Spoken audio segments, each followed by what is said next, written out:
let's hit go leave. You will see the standby screen for a moment, chat. We're starting late early today. So I will tweet 'ems. We're starting early. Shut off my ceiling fan. Yes. Because this is going to be a weird one. We talked about this last time, but basically we're doing our, you know, our normal thing. We're progressing through the Master Duel solo modes now. Here, I'll take it off standby. Oh, I need to thank Aaron about that. So,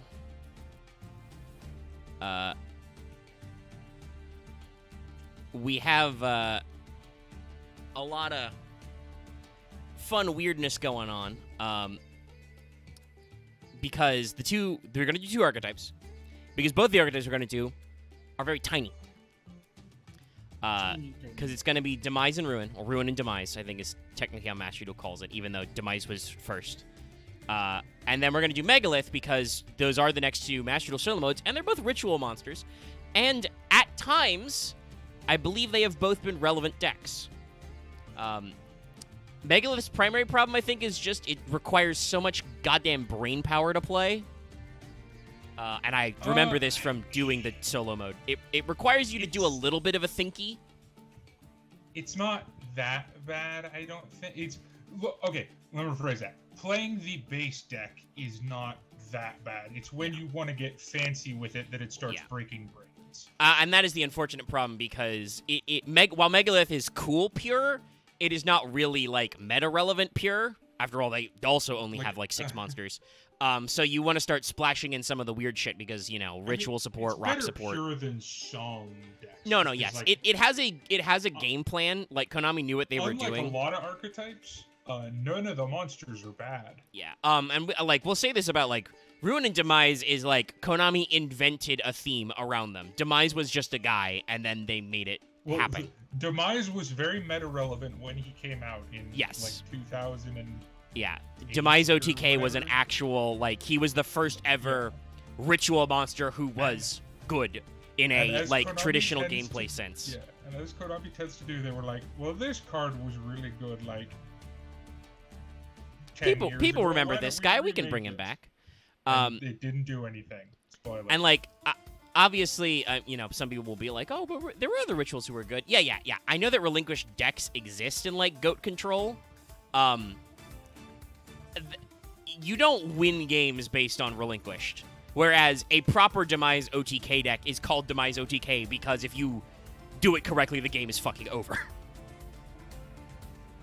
The game is done, and that's how we go. So, yeah, they're a little different, but we will be slipping on through some of that fun times. We were talking about in the pre-show, we don't really have a lot of faffing to do because not a lot happening with Yu-Gi-Oh! For those of you lore heads, there is some interesting stuff happening in Photon Hypernova for lore stuff. The Spriggans and the Tri-Brigades are showing up. There is a new Shurag. Guess what? So, for lore reasons, he's cool, because he's, like, super Shurag. For practical purposes, this is a Link 5 that Tri-Brigade absolutely does not need. And it will do nothing. Is the genuine opinion of people I've seen. I'd have to double-check myself, but I don't think he's gonna do too much. The Bucephalus. I mean, he'll do something, but he won't do probably, but anything Tri-Brigade's not suddenly going to become meta again, yeah. No. Whereas the new Springans cards, including a Therian Springan monster, so we're doing some more weird engine crossover, that might actually be relevant. I mean, it makes sense why it'd be Therian. There is also a new Dogmatica Despia bridge fusion monster that requires Cartesia, who's going to come out in the next set, so some stuff there. I guess they needed a new boss monster because the new Springan's Therian super robot guy just punches the shit out of Maximus, just clocks him. Fucks his shit up. But yeah, so stuff is happening, but there's not a lot to talk about there. Master Duel is doing some interesting things, but we'll probably save that for when the event actually starts, and I can yell about how god-awful it is to probably play in, like, silver or gold in an Oops All Link festival. Yeah. So, let us begin. We will begin with the Big Daddy himself, because technically, we could format this in like a way that we talk about them in ascending level order, and that is how I organized the Megalith list, just to avoid brain breaking. But for this, well,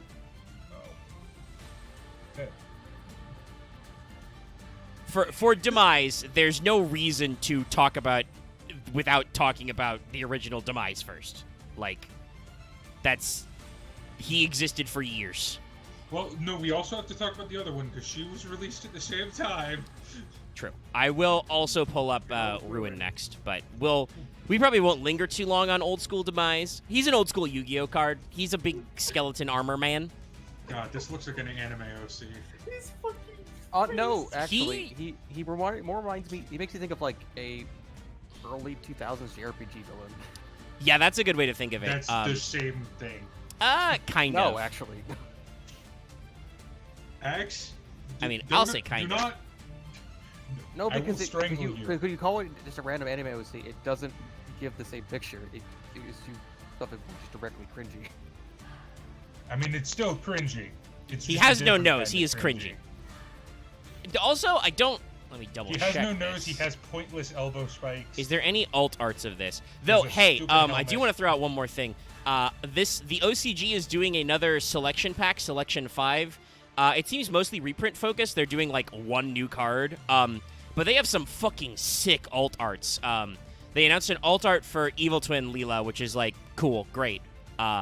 That's very cool. I'll love to see that, and also hopefully we get this set in the TCG, so those Live Twin reprints are cheap. They did an alt art for Invocation they just announced. It is fucking rad. If you haven't seen it, scroll up on our Trad Games chat if you haven't, or I would suggest you check Yu-Gi-Oh! Organization, but they have like posted their entire backlog of decks of the week suggestions for like all of last month and this month, like today, at least according to their Twitter. So their front page is a little overloaded.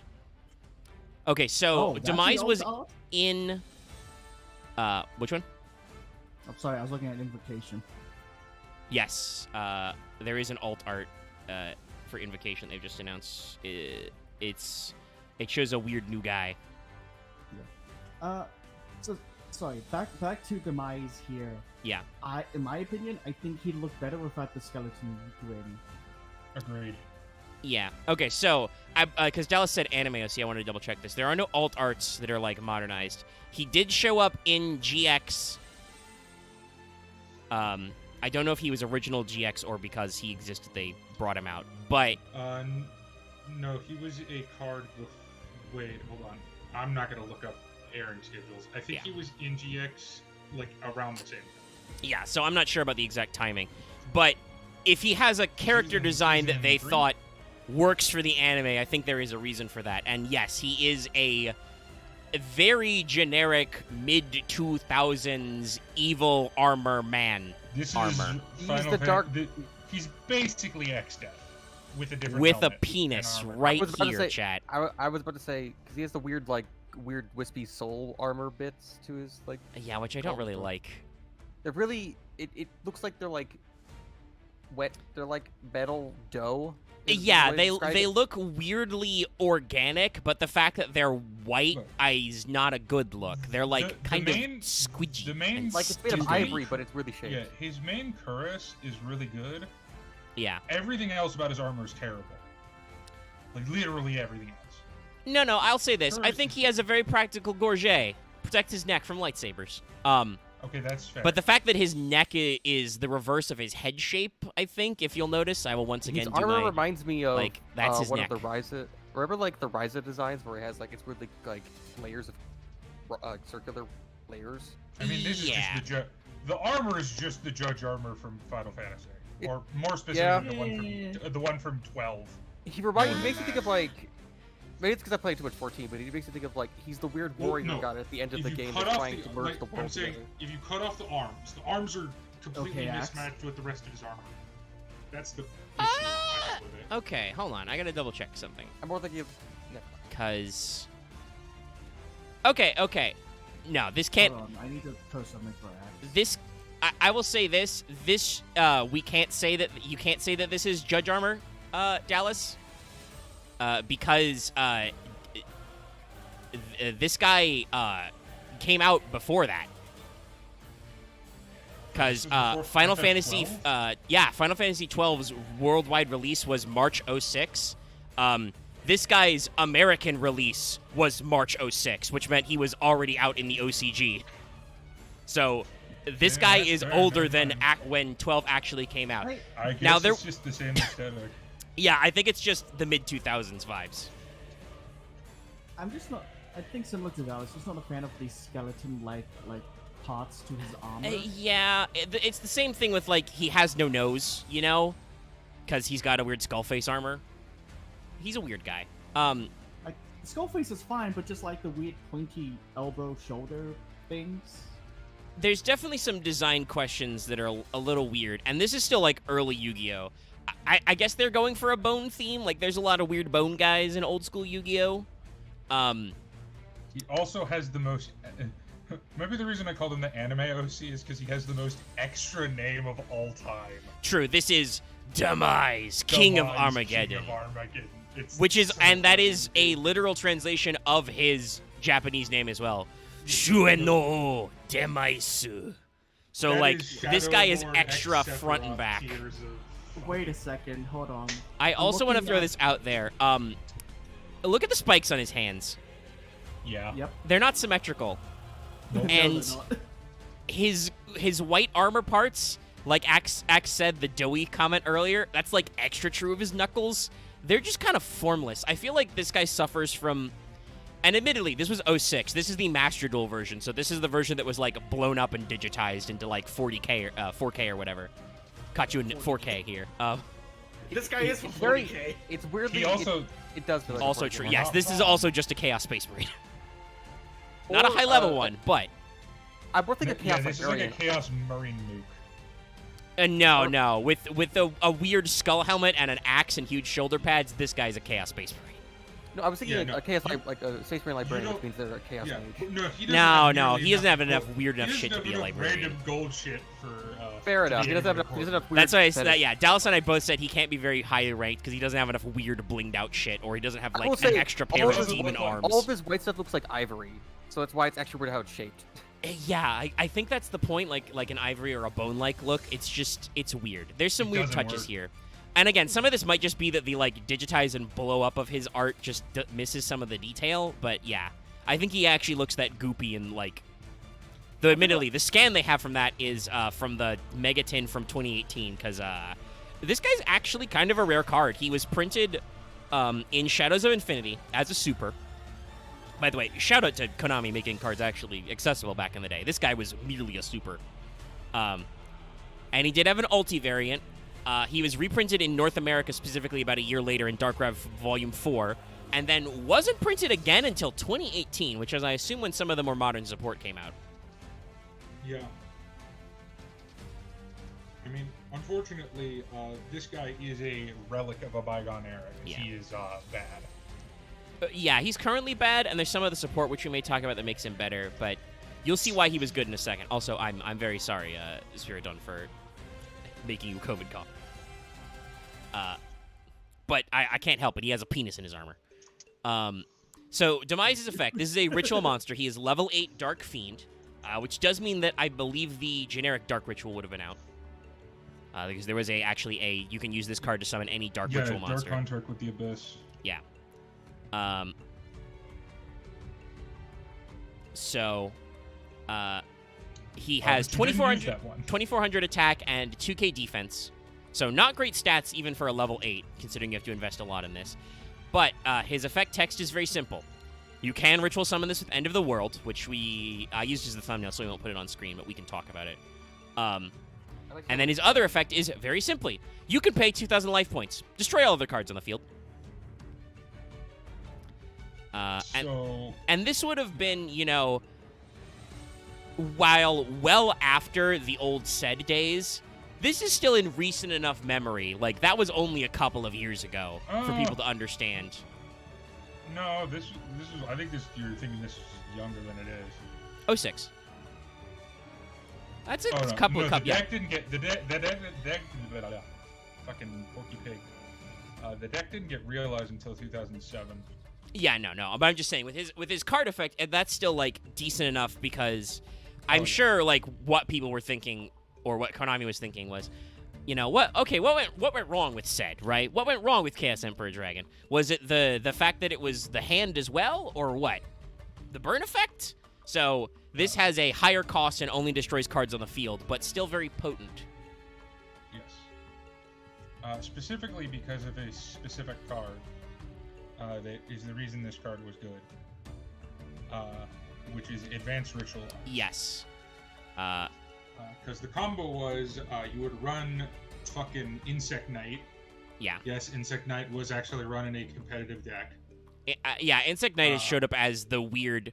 Well, it's because of his unmatched battle prowess, but that makes him a great target for any deck that needs weird In this case, normals. actually, quite literally. Well, no, it's because you basically do Demise, Pop, Megamorph, and Doomdozer. And Yeah. that's OTK. Yeah, that's why you use Insect Knights, because Doomdozer. Yeah, because you can summon the Doomdozer. Yeah. And that's why, by the way, like, because the combination of Metal Armored Bug showed up in a tournament because of this card. yes, because Think about that. the more common name you could say is not only just Demise OTK, but Demise Doom OTK. That's just 4 extra letters, but it. Because of ARA and Doomdozer is what actually makes the OTK part work, and like Del said, technically Megamorph, but... This card was in a tournament because of the of ARA. This fucking card. Okay. The Metal Armored Bug. I'll say this in its defense. I like it because I had it as a kid, so it hasn't started value for me. Same, That's but... purely it. I mean, Metal Armored Bug, which Dallas has brought up, that's in the deck because that's a level 8 normal, so you can send it with ARA, and it's an insect. It's still pretty fucking stupid. And also, hypothetically, if you somehow needed to summon it for some reason, it is 2800, But just the fact that this was in a tournament top 8 deck. Yeah, no, ARA is a hell of a drug, guys. ARA is such a funny card. But yeah, so... If you've seen that list of why are these stupid cards like, why did these stupid cards show up in good decks? Like, 15 of them are just that he cut from the short lister. It's like, it was an ARA target, or it was a Kaleidoscope target. Yeah. Because those cards just care about, like, raw levels, which means you can put whatever funny, dumb shit you want. But yeah, so this is Demise. That's the crux of... That is the Demise OTK play, is that, exactly. And if you do it right... Fun fact, this card got Megamorph banned. Yeah. I mean, for the time being, Megamorph's kind of a weird card. That has enabled several dumb OTKs over the years. Yeah, but this was the one where they finally decided Megamorph was the problem, because, to be fair, with the first deck that used Megamorph, which was Cyberstein, they rightly decided Cyberstein was the problem. Yes, Stein was the problem. And I mean, I think it's not an incorrect hit. Like, you can argue, like, ARA has its own problems, though I believe ARA has bounced up and down the Forbidden and Limited list as well. I'm pretty sure it's been Limit 1 at some point. Really? Yeah, I know a lot of cards that it is enabled have been. I feel like it's been hit at some point. It may have only been briefly. Maybe. My years of watching History of Yu-Gi-Oh! and History of Jank have blurred together because, unfortunately, SEMO and MBT don't move very fast with that series. History of Jank is an amazing series, though. Oh, well, yeah, History of Jank is very funny. I would say you guys should go watch it. I am so envious of SEMO's ability to draw Exodia. Yes, no. SEMO got to play an Exodia deck this week. You should go watch that episode. It's fucking... As someone that has played the Exodia deep draw, it's... drawing Exodia in the first 17 cards is like, what the fuck? Yeah, no, it's fucking hacks. Well, not even that. He starts with basically 3 pieces. Like, it's when nuts. I do that, I get milled. I get my hand milled. As the guy who has played the Forbidden Countdown equivalent decks, my luck is about as good as MBT's. Wow. Okay. I just have to point this out because it's just funny. Yeah. So ARA was Limit 1 from 2007 to 2012, which makes sense. Yeah. Then for some godforsaken reason, from 2012 to 2016, it kept pinging back between unlimited and semi-limited at least 15 times. I'm like, that's just like Konami's finger on the button to remind you, hey, you fuckers, quit that. Stop doing weird shit with ARA. We'll take it away if you don't. I found a weirder one. I'm sorry. I have to mention this, even though it's not related to our video. Go for it. I need to grab the next card anyway because we're done talking about it. Towers was banned and unlimited 1, 2, 3, 4, 5, 6, 7 ban lists in a row. They just went ban, unlimit, ban, unlimit, ban, unlimit, ban, unlimit. Oh my God, Konami! This is why the limited and semi-limited list exists. You can put it to 1. You can put towers to 1 to test. Okay, guys. I think that's literally the only card I ever see that is that kind of ping. Can we bring towers back? No. Can we bring towers back yet? No. There's a lot of cards that ping back between like ban and 1 or like unlimited and 2. I literally think of Pocket Force Towers is the only one that. Oh no, there's another one. Cyberstein. Okay, that makes sense. Yes, that's another card that's like, can we bring Cyberstein back? No. Can we bring Cyberstein back? No. Wait, they banned Arata the Dark Strike Fighter? Why? I don't know. Whatever. Sorry. The ban list is fascinating. Yes. I think I haven't watched the first part, but I think Farfa just started like a little documentary series on kind of like pulling it down. But anyway, we're going to move on to our next one because this came at the same time. This is the other counterpart. This is Ruin, Queen of Oblivion. You can tell aesthetically that she's supposed to kind of be, going the other way. I do like all the detail of the backgrounds here and the effect of like the vaguely Demise-shaped shadow, though obviously way too skinny to actually be Demise. Like cool to draw parallels. Out of his armor. Wow, then that armor adds a lot. But unfortunately, other than that, like you can't even say generic waifu card. She's just a very generic card. Yes, there are a lot of cards. Anime woman. She's very androgynous, which is I think the point. No, she's not. You don't know what androgynous is if you think she has hips wider than her shoulders, which is a big tell. There are, in fact, boobs. Fan service she is just not a fan service card. She has very long hair. Not always a keen there, but like she doesn't like have a very like pronounced chin. It's very tiny and pointy. I've also noticed that like she's not actually having much open. It's just weirdly skin colors. I mean, she has Pretty sepia, I guess. Also, why the fuck is she holding her hand like that? Yeah, I don't know. It's like a weird beckoning thing. Also, by the way, I would like to point out, since Axe brought it up, no, that is not a like Japanese censorship. The Japanese version looks the same. She's got weird patterns on her dress. I think like she wants you to think she's wearing a cutout dress, but she's not. This looks like a Final Fantasy character. Yeah, and honestly, I was gonna say there's a lot of early Yu-Gi-Oh cards that, like, you can tell they are Yu-Gi-Oh cards, but otherwise you cannot tell anything about them. Like, this is your third Mage Party member that you get. There's clearly who this is. Yeah. The one you never use. Also, despite the fact that this is a light fairy, everybody, my assumption then would be like, yes, this is like the really strong black mage you get way late in the game. But she can't cast Cure at all. But like there are certainly design elements of this that are okay. Like I said, the background detail is really good. And honestly, other than the coloration, like the actual dress design, yeah, that's a dress. That's not that weird. Yeah, like this is the definition of mid. Yes, she has a hat. It's kind of interesting. It's doing stuff. About. Yeah, it just kind of exists. I will say I like the Demise shadow in the back. Yeah, I mentioned that earlier. That's kind of a neat effect, again, to draw these parallels. The backdrop in general is pretty good. I feel like that's where the artists put all their time, and they were just like, draw an anime lady. So, Ruin is a level 8 light fairy. She has 2300 attack, 2k defense, so she has 100 less attack than Demise. And that's very silly, because her effect is not that great. So you can ritual summon this with End of the World. When this attacking card destroys an opponent's monster by battle, you can activate this effect. This card can make a second attack in the row. So this has the BLS-style extra attack. But it's a little lackluster on a level 8 monster with only 2300 attack. Can't even beat a Monarch. Penis bad. Yeah, no. I mean, like, obviously, makes sense, you know, what they're going for. Like, Demise clears the board. Ruin also has her own, like, big swingy type effect where she gets to attack twice. That can let her do direct damage as well. But just the stat line's very unimpressive. I think the problem is that ritual monsters have to be great to be usable.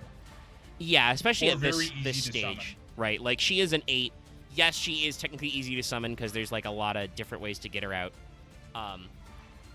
But it's still...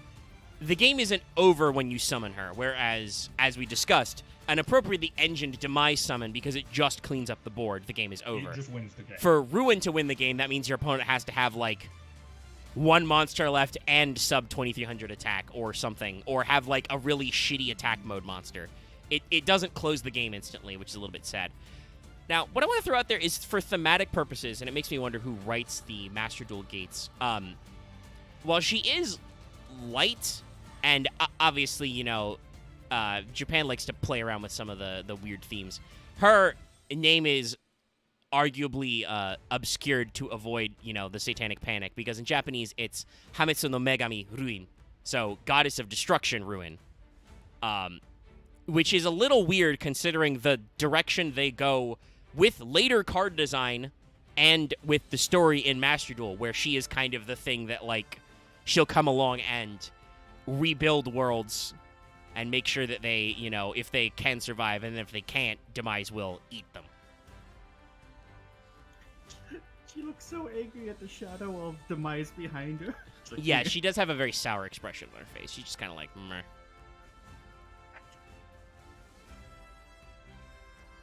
I've just noticed with this blown up art, the yellow, cream, beige parts of her outfit. Yeah. That's all I have to say. A bit weird.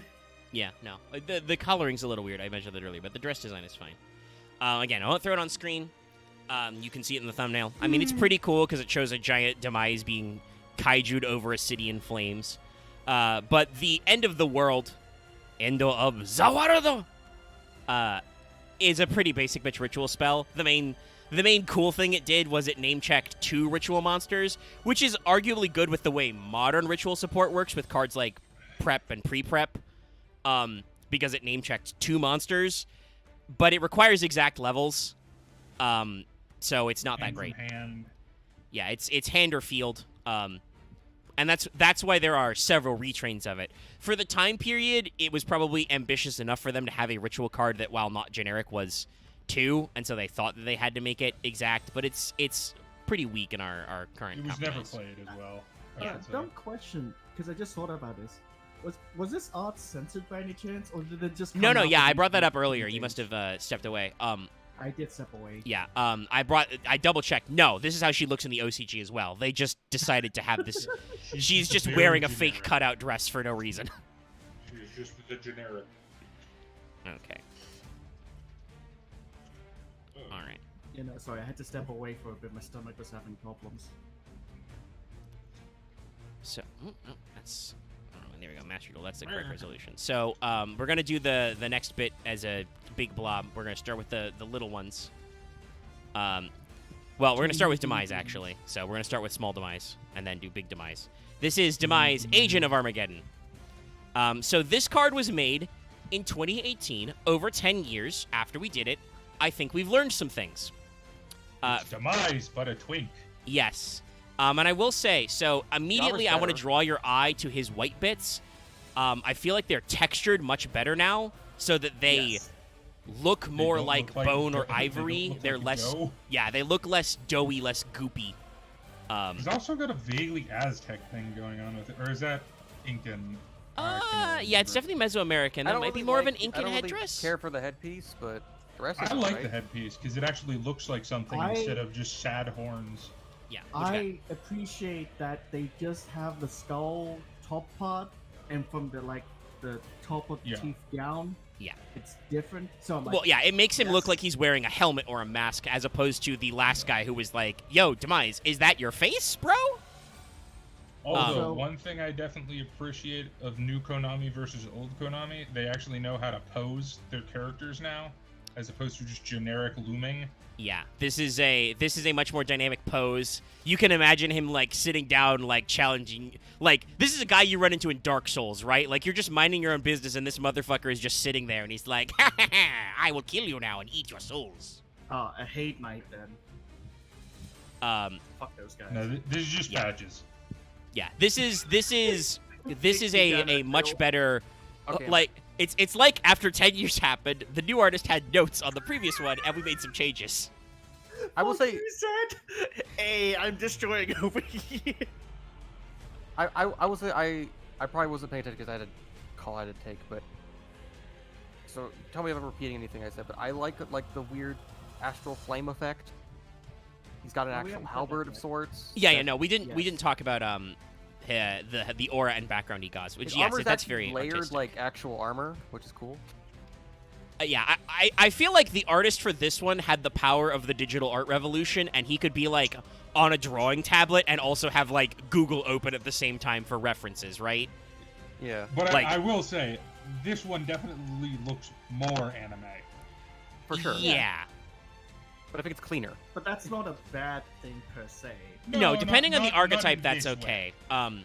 That is one thing that I saw Also, like depending on how reiterated the like game 9 is million times when MBT did his follow-up thread about like what people like about Yu-Gi-Oh over other card games is the fact that like obviously Magic sets can have very varied identities and art styles, but they usually are set based. Yu-Gi-Oh is just all the time, all different aesthetics, and like we can all just mash this shit up. I wouldn't say all the time. Like, I'm not sure if Dragons with orbs, oh my god. Well, yeah, Konami has certain themes, but there's lots of other different stuff. What were you saying, Loth? I'm not sure if Ruin follows the same thing, but I think it like just besides armor, I think the weapon also gets bigger or smaller depending on if you go baby Yes, form the or original Demise had like a big double axe. You had like a warrior axe. Well, this one's like a halberd. Yeah, Yeah. It's called a as someone who battle loves halberds or battle Right, axe, I like this one. Look, I can't tell sometimes. So this guy is also a ritual. He is a level 4 Dark Fiend. He has 1800 attack, 1k defense. You can ritual summon him with Cycle of the World. While he is in the hand or on the field, he becomes Demise, King of Armageddon. If this card is ritual summon... By the way, you can tell this card came out in 2018. He has about 4 more lines of text. If this card is ritual summoned, destroy one face-up monster on the field. If this card is sent to the graveyard, target a ritual monster you control. While it is face-up on your field, your opponent can activate cards or effects, in response to the activation of your ritual monster's effects. Yes. So... And that's when sent to the graveyard, and I believe the way the chain ordering works is you could send him as a tribute fodder, because he is a 4, which divides into 8, and thus target your newly summoned, say, Demise, which would give him protection if you tried to activate his effect, which in 2018, your opponent would be like, lol, no, hand trap. Negate.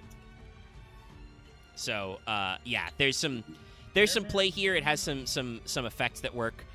He does at least have a very decent name dubbing effect on hand or field. He counts as Demise. He has, Pop 1 monster. Not as good as Demise's Pop, obviously, because it's only one face-up monster, but still good. And obviously, he has, effect protection. It's an okay card. This card would almost be good, except for one big problem. It's still a ritual monster.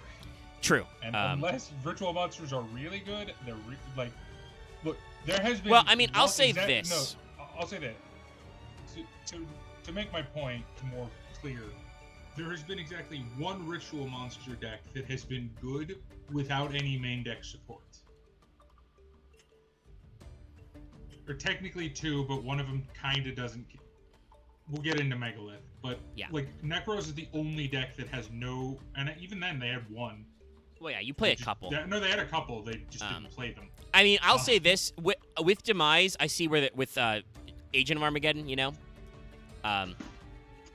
So what I see what they're going for there is obviously like if this card is sent effect, that works if you pitch him for ritual cost, right? So they are working to make it viable with just ritual monsters.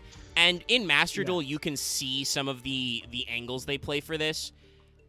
But yes, there are probably different variables that make things work. Yeah, and also to give more chances of ruin or demise depending on because if it name checks, you could use the ritual spells that name check specifically demise, which is good. So or field spell, for instance. Yeah. But so let us talk about big demise.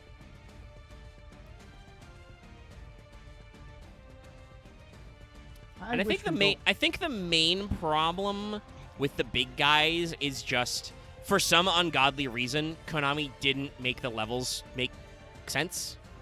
Just to reiterate, the tiny ones are just ways to get the other ones on the field quickly, right? Well, I mean, you can still summon them to do their own thing. They exist as guys. Hand. Oh, okay. They don't actually help with summoning. But I forgot, are the bigger ones level 10? They're 10, yeah. I would have gone 12 personally, so you can pitch 3 4s. Because 10 is very awkward. I assume it's because they... Pitch, or Omega, pitch the Herald and Demise. Yeah, no, exactly. Which would be 12 still. Yeah. It almost feels like they were going to make a 2 or some shit. Yeah, I mean, honestly, that would be the way to go if they wanted to do this. Give them 2s, either as rituals or as just normal summonable monsters, and then make a new big boss monster 12. So you can keep the math. The 10 is very awkward. Admittedly, obviously, because they came out in 2018, they don't require exact levels, I'm pretty sure, for Cycle of the World. Let me double check. Tribute monsters whose total levels equal or exceed. Yeah, so they're just like, you do the 12 anyway for some ungodly reason. I just don't know why they didn't make the math easier. Because, it means that you have to have a big and a small anyway. Omega, you answered your own question. You're expecting Konami to make things easy? Okay, yeah, true. Sense. But, 2018 easy. We're, in the middle of Reigns here, y'all. You can throw Demise some bones. In a way, it just feels like it would have been a thematic sense of, yes, you got the small one, then the medium one, and here's the big one. Let's go. And that's something that Megalith does. They have a very orderly math. Yeah. I care about that more than actual, game mechanics, weirdly. So here is Demise, Supreme King of Armageddon. Oh, also, this art is... my favorite Supreme King monster. Yeah. Oh boy, this art. So... It's just like the final form of... Yeah, it's Demise, but bigger. I mean, I think there are some things we learned from Demise, now he has, full-blown forward-facing horns. That's good. He also has a crown on his head.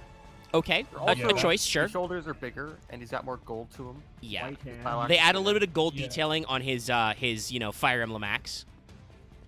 That isn't even in the shot. This guy is just a Fire Emblem villain. Yeah, no, this is a Fire Emblem final boss. Well, maybe not even a final boss, like an arc boss. No, this is the first form of the final boss. Right, he has to turn into a dragon. I forgot, Fire Emblem. Or a demon dragon. Well, this case, I think it's a demon. A demon riding a demon dragon. Or a demon god dragon god demon. So, I do weirdly. It is some adjective starting with D. The color scheme is good. I like the fact that they use, the off-white, the gold detailing, and the black, but there's still huge problems. Still some of the thematic problems that the original Demise had. I really do appreciate the weirdness of it, but how just randomly it works, just the white hair edition, just fuck it, here you go. No, the white hair I'm fine with. My problems are, first of all, he still has the elbow swirls, which are stupid. He's got the weird elbow stingers. Never not be stupid. He now has knee spikes, which is something I personally hate. I don't think they detract too much of this, but yeah, I understand. Why does he have a giant crotch piece? Well, I mean, he's wearing armor. That's just the cod pieces are. No, that is not a normal looking cod piece. Yes, it is. Trust me. I don't know if if I've got the name correctly, but he's wearing a nice karma. Yeah, he has kind of a hip cape.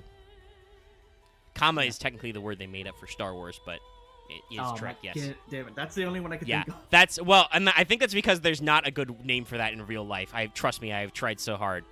But he has a butt cape. No. That's cool. He also has a regular cape, and he has long hair. I don't remember this. His armor looks bolted on now. Well, it does have more rivets.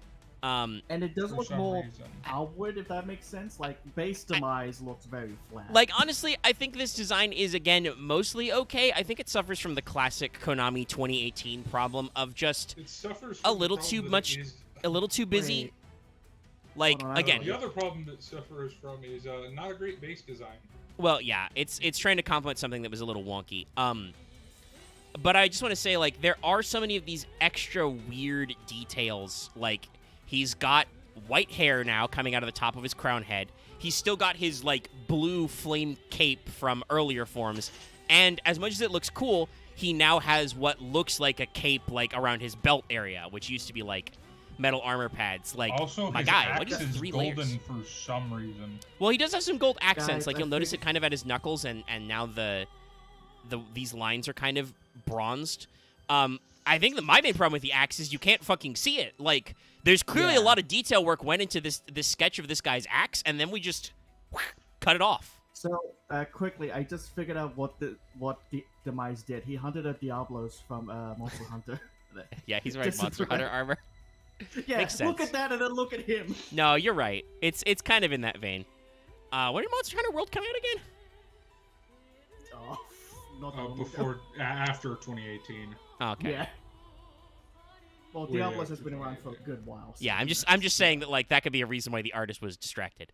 But yeah, like, I'm not upset about it or anything. I definitely feel like we did not learn from the lessons of the original Demise, and we kept this guy a little too busy.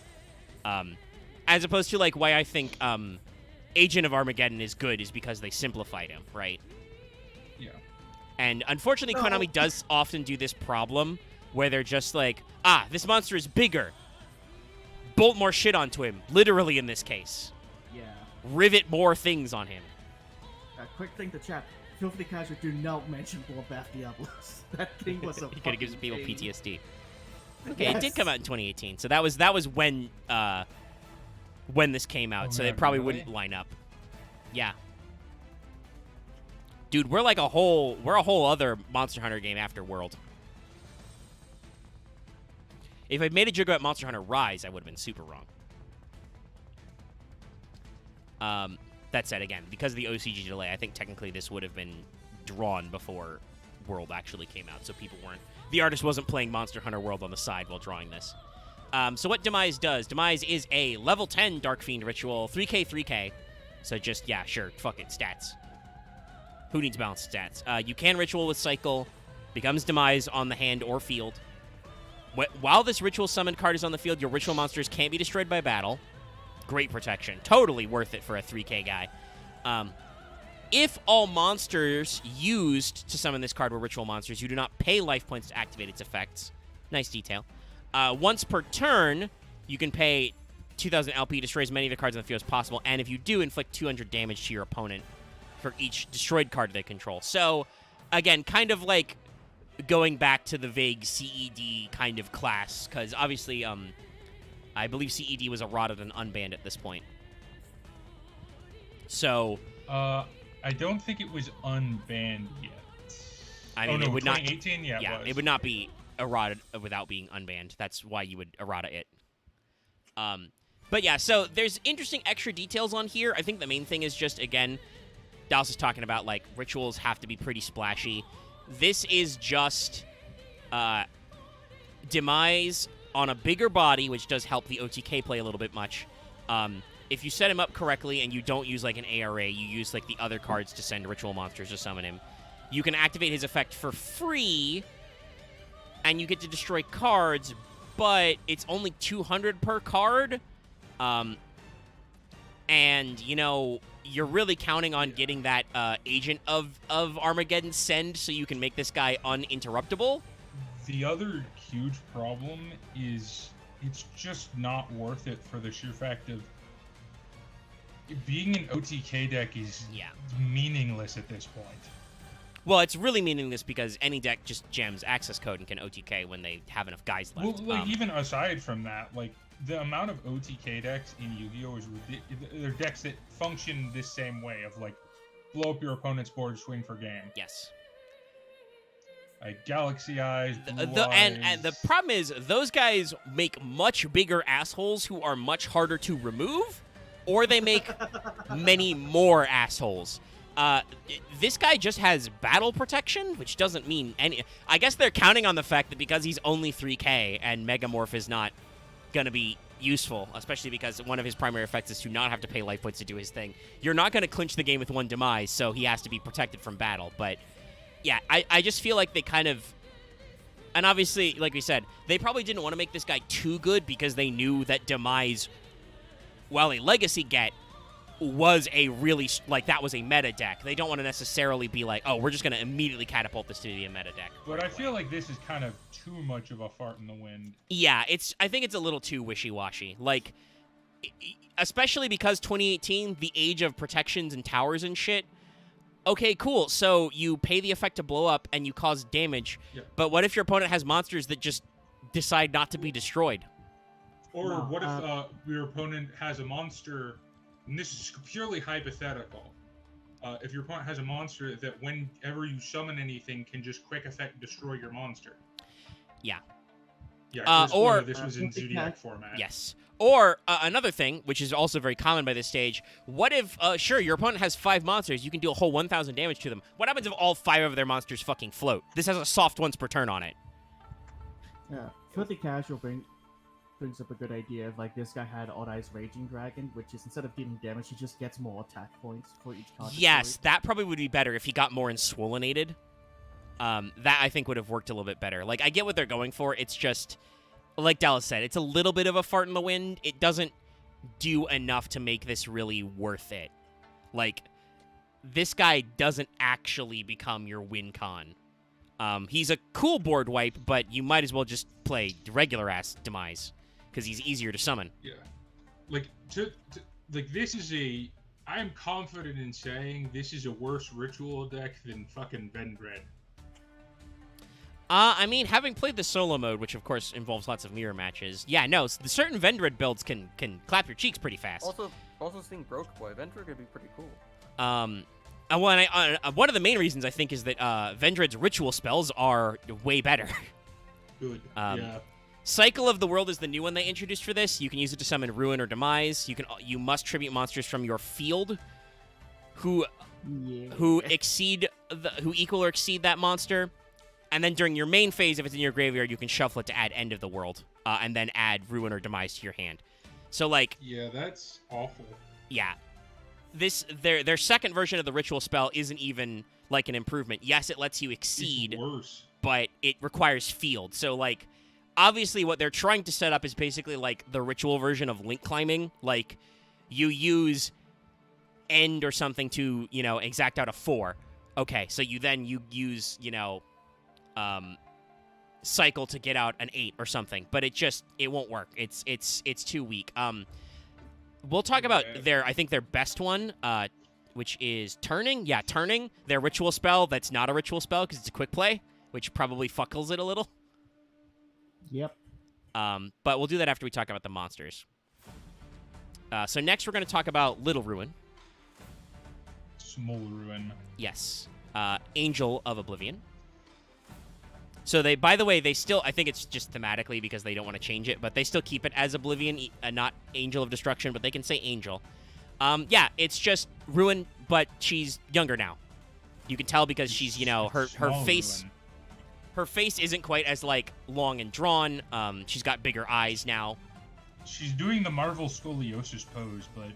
Yeah, the posing is still weird. I still don't know what she's doing with her hand. It's like we're like half a JoJo pose, but we didn't go all the way. It's not the hand that's so much as the spine. Well, yeah, her Why? Spine is bent from where the front of her dress is and her knees. Her Spine is bent so weird. The weird. Marvel cover. She's doing the Spider-Man. Yeah, Of like. seems very things uncomfortable. Don't bend that way. Still got the just the tiny Demise stand behind her. Yes. I mean, again, I say it could be a little bit of a JoJo pose. I do think the coloring on this one is better because she still has the, like, parts of her dress are kind of sheer, but they're no longer cream colored. They're just a different color of red. It looks better. I like her stick thingy more. Yeah, it's deliberately a simpler design, but it's nice. I mean, it's just like 3 spearheads jammed together, but that works. Again, her hand is still doing a weird thing. Her spine is absolutely fucked. I can literally just hear the JoJo music. I'm sorry. This is the most JoJo-looking card I've seen in a while. I mean, she has a stand standing menacingly behind her. This is literally just the episode cutaway. Yeah. Stand Ruin Master. Or Stand Demise Master Ruin. Yeah, like that. I feel like even Araki wouldn't do something that direct, but like maybe he had. I forget. No. Have we read the same series? I'm saying I'm not sure because I'm trying to remember because I think as it's gone less direct. I mean, I feel like Araki does feel like he can get away with stupider music references as names, but like some of the names were very on the ball back in the day. Remember when he used the entire tarot, the most basic bitch occult theming ever, and it was bad sometimes. Yeah. Wheel of Fortune was a car. And then he just said, "Fuck it." And honestly, that was one of the only ones I liked. I mean, it's still weird though. There's many Fire Emblem references happening in chat right now. I will continue to move on. But yeah, like this similar to Agent of Ruin. Or wait, huh? Now I just want to do a run of Okay, Fire Emblem where I there's retrain Armageddon. Hubert as a knight. That'd be pretty funny. Just accidentally, like, minimize my can't OBS window. function, Hopefully I that didn't don't cause anything care. weird. Excuse me, Professor. Why am I in heavy armor? I can't move. Don't care. Get a horse. Funny. It's the same. It's the same as why I reclass Edelgard into a dancer because it's hilarious. To be fair, eventually you just put everyone on a horse because horses are broken in that fucking game. Well, also, it's not like Three Houses helps itself, and I think Three Hopes is the same way. Like 80% of the classes just end on a horse anyway, so it's like, what can you do? It's just better. Specifically, just make everyone a horse archer. I literally think I turned half of my house into horse archers for the final map. Hey, I mean, whatever they're really works. good. Horse archers are good. Bring down fire. So Ruin is a level 4 light fairy. She has 1700 attack, 1k defense. So again, kind of following the slightly smaller theme than Demise. You can ritual summon her with Cycle of the World. Becomes Ruin in the hand or field. If this card is ritual summoned, it can make up to 2 attacks on monsters each battle phase this turn. Again, keep in mind this is a 1700 attack ritual monster. Absolutely useless. If this card is sent to the graveyard, you can target a ritual monster you control while it is face up on your field. Your opponent can activate cards or effects when your ritual monster declares an attack. So, better? Like, obviously, you see what you're supposed to do with the 2 4s, right? You're supposed to pitch them both to ritual summon and then make it so your monsters are... Your opponent basically can't, activate effects. Because this is, a Armades type effect. But in 2018, not really worth it. And just, again... Her own effect, if ritual summoned, is she gets to attack twice? What fucking year is it? And she's tiny? Like, what's the point? Yeah, Ritual she's... weapon? No, doesn't ritual weapon require you to be 1500 or less? What's Yes. her attack stat? 1700. It's 100 less than small so Demise. it's even worse. What Yeah, the no, fuck? it's like, it's just, there's... She's not weak enough that you can do funny things with her, but she's not strong enough to make that effect worth it. It's just so... they just had to give her a 2 level 6 attack. or less. Oh, is it leveled? I thought it was attack-based. Yeah, no, it's levels. Okay, so you can put Yeah, ritual 'cause- weapon on her, I guess? That's 'Cause I silly. remember using fusion weapon with Avion, or not. Also- Avion, what the fuck, Avion, Wingman. I just remembered it. She's continued the theme of keyhole outfit with a skin tight suit underneath. Yeah, I mentioned that earlier. But they Oh. changed it so that the color makes it look like it's just red, Yeah, but she's sheer not a now. fashion. She had a fashion sense when she was younger. That's probably it. Yes. So let's see how big Ruin. Oh god, Big Ruin is a thing. So this is Supreme Queen Ruin. And let me get the Master Duel artwork for our maximum effect. And here we are. So, first of all, we immediately have the same problem Big Demise does. Her staff is now an axe, I think, but I can't see it. Yeah.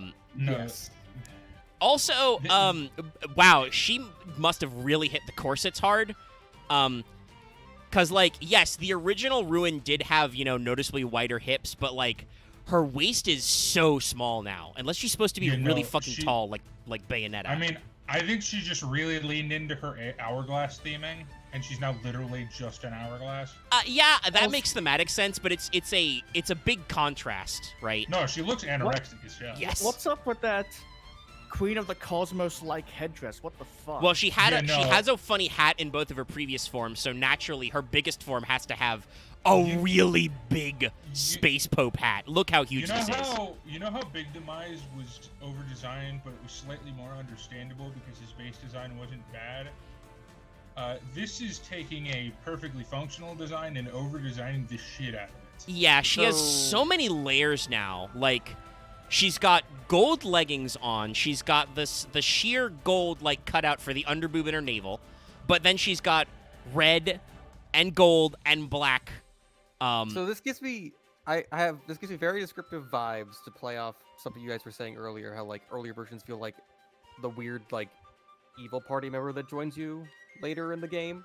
Yeah, This feels like the secret ending thing if your party member becomes the final boss. I mean, probably, yeah. I mean, there's slight spoilers for a 30-year-old game, but I'm now just canonically Ruin is just Ultimecia. That's just what it is. I mean, I thought wouldn't be shocked if that's what they're going for. Not a 30-year-old game. I thought you were about to mention Eternal Sonata, the game where you had to fight Frederick Chopin as the final boss. I'm lost. To be fair, Axe isn't 30 years old, so it doesn't work. I'm Yes. 23. Yeah. It's not actually Final Fantasy VIII is not actually 30. No. 30 years old, but Oh, 8. Okay, I've just never played Yeah. 8. She also is still It's doing a good. weird hand thing, by the way. She's got one single knife hand for no reason. It's not the worst, though. Like, It looks like she's yeah. Looks so, like, like, her ribs are fucked now, but her spine is fine. And, like, I think there are good parts of this. Like, they've redrawn her face and that you see more of it at an angle, holy so, shit, like, this is just the same picture. it looks more like you can tell that she is, like, related to the other one, but they've redrawn her eyes to be, like, slightly smaller and a little more angled to her face.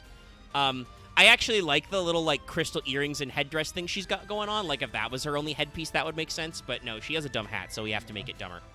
I think weirdly enough, my biggest problem with her is with how many fucking armor pieces she has on. Yeah, I mean, I don't even know if I would call them armor, but she has way too many layers and accessories and different It's bits. just like it literally feels like they just pasted shit on.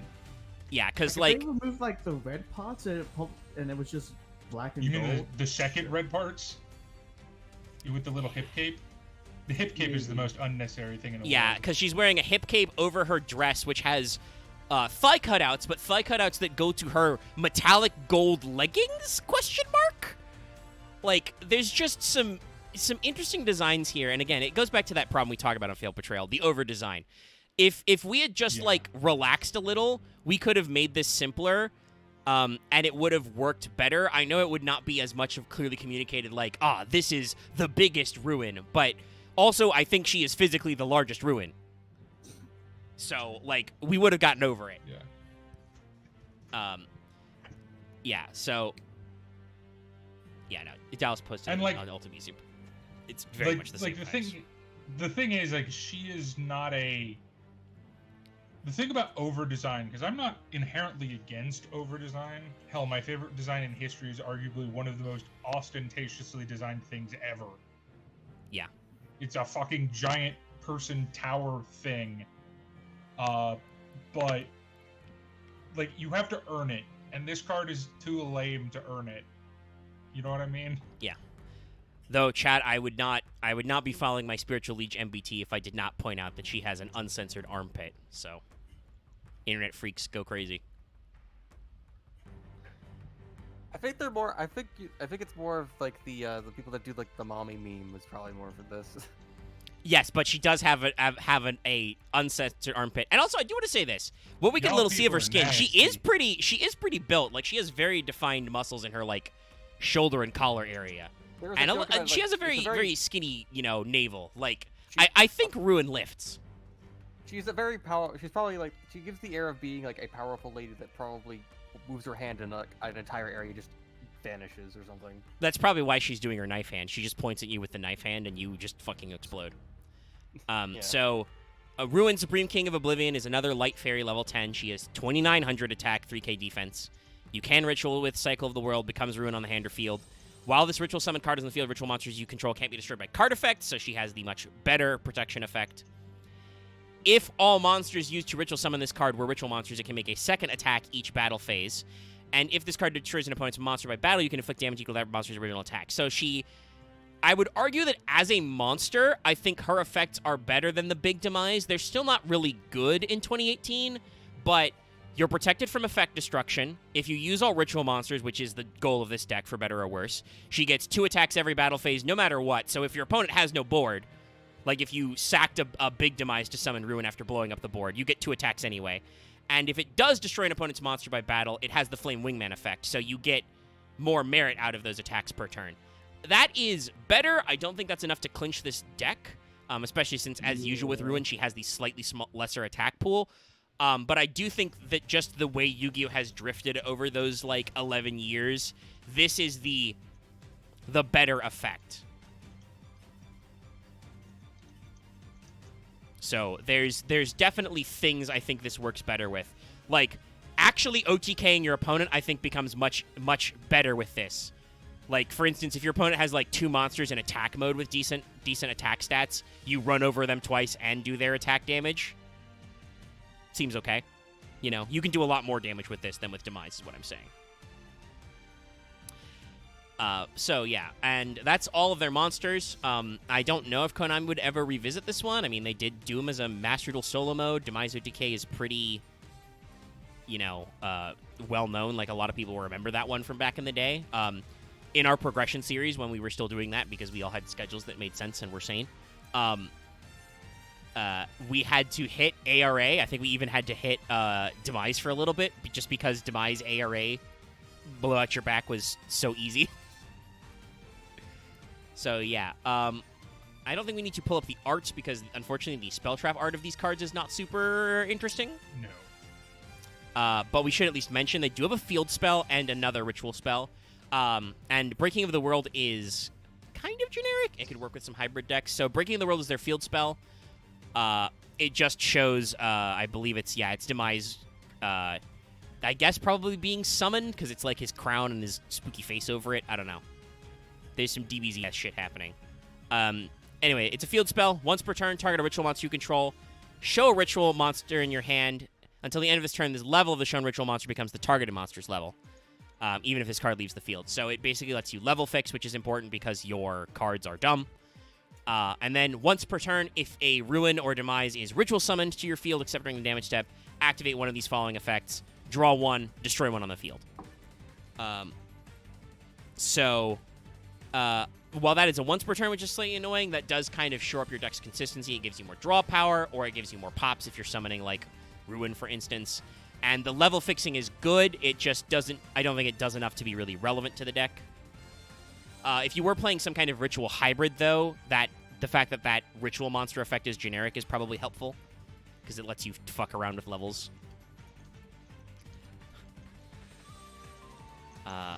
If you summoned, a small ritual guy, you could change up them levels. It's just unfortunate that, ritual decks just need, even as someone who plays... Because I like a lot of ritual decks that aren't technically good.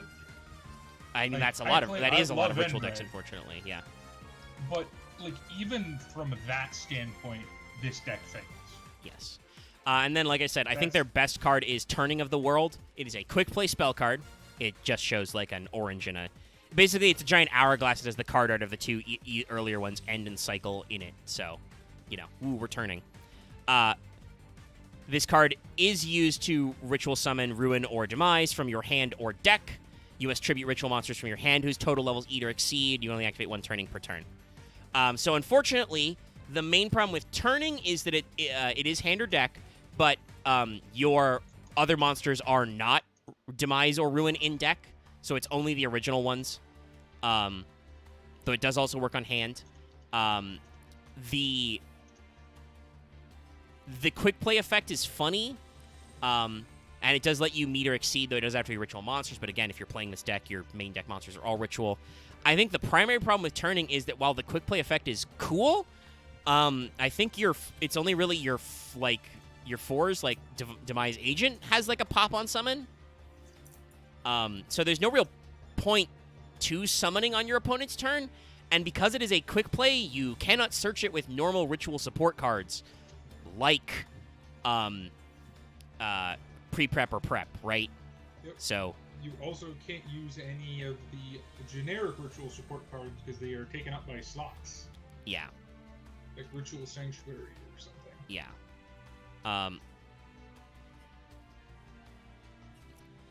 They do have a continuous trap card, which I don't remember being very good.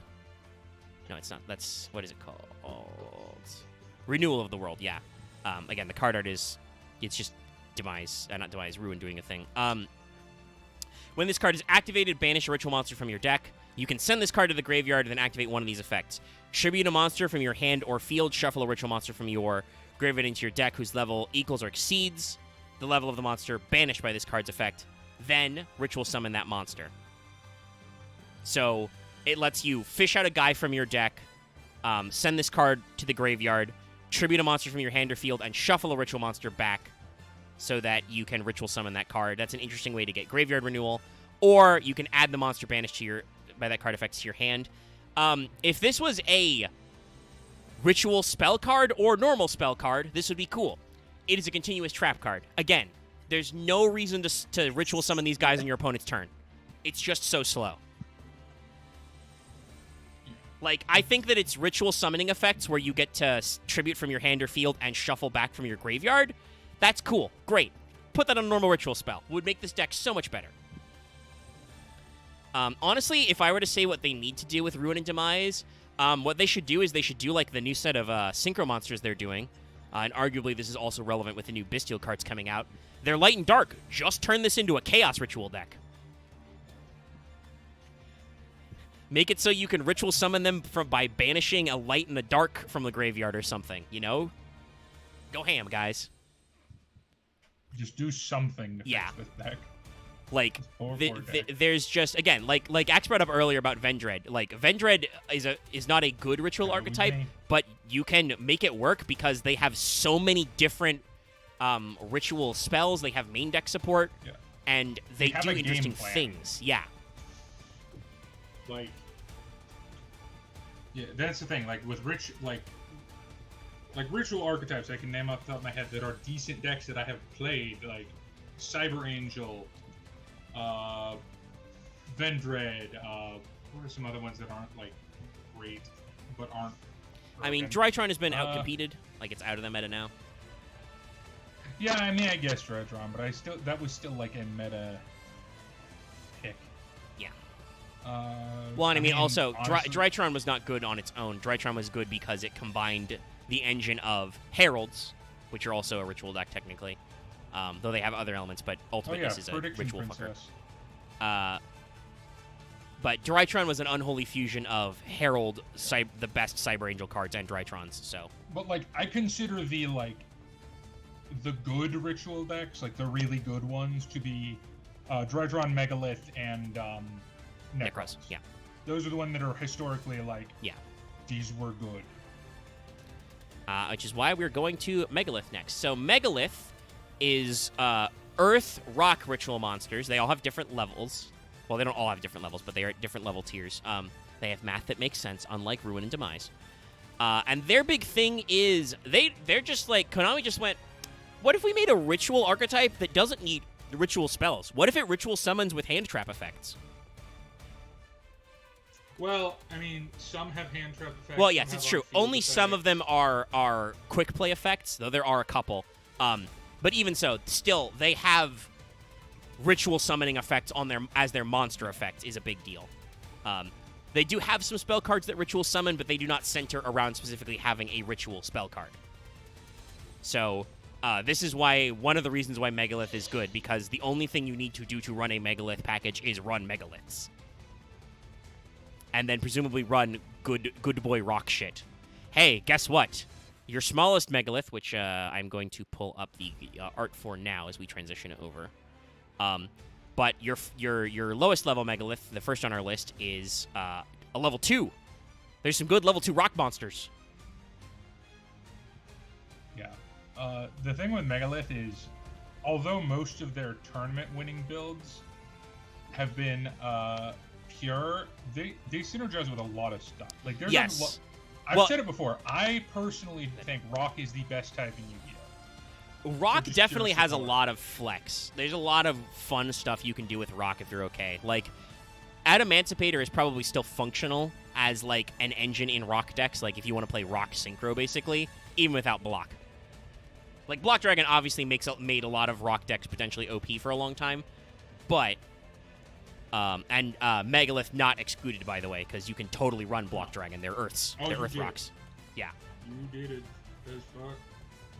But yeah, so this is Megalith Full. I'll say it was arguably better in Megalith than it was in Adamancipator.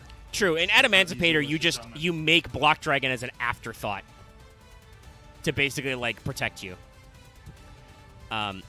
So the Megalith monsters, they all look like weird statues because they're all based on Renaissance arts concepts. Mm-hmm. The Olympian spirits or Olympic spirits, which were basically from like books of art and medieval era magic, like actual occult work. Which is, again, if your Yu-Gi-Oh archetype is based on real world occult shit, it's probably good. Like, it's probably at least neat. Because that's where a lot of the bones of this comes out. They do have all these names and stuff. And they are actually, I believe, in the order. Yeah, because Fool is the smallest. Rules 7 provinces. Fool is the Lord of the Powers of the Moon and Supreme Lord of the Waters. So it's concerned with water element and silver. God, I love this artwork so much. Yeah, no, Fool is rad. I don't know what's happening, but I love it.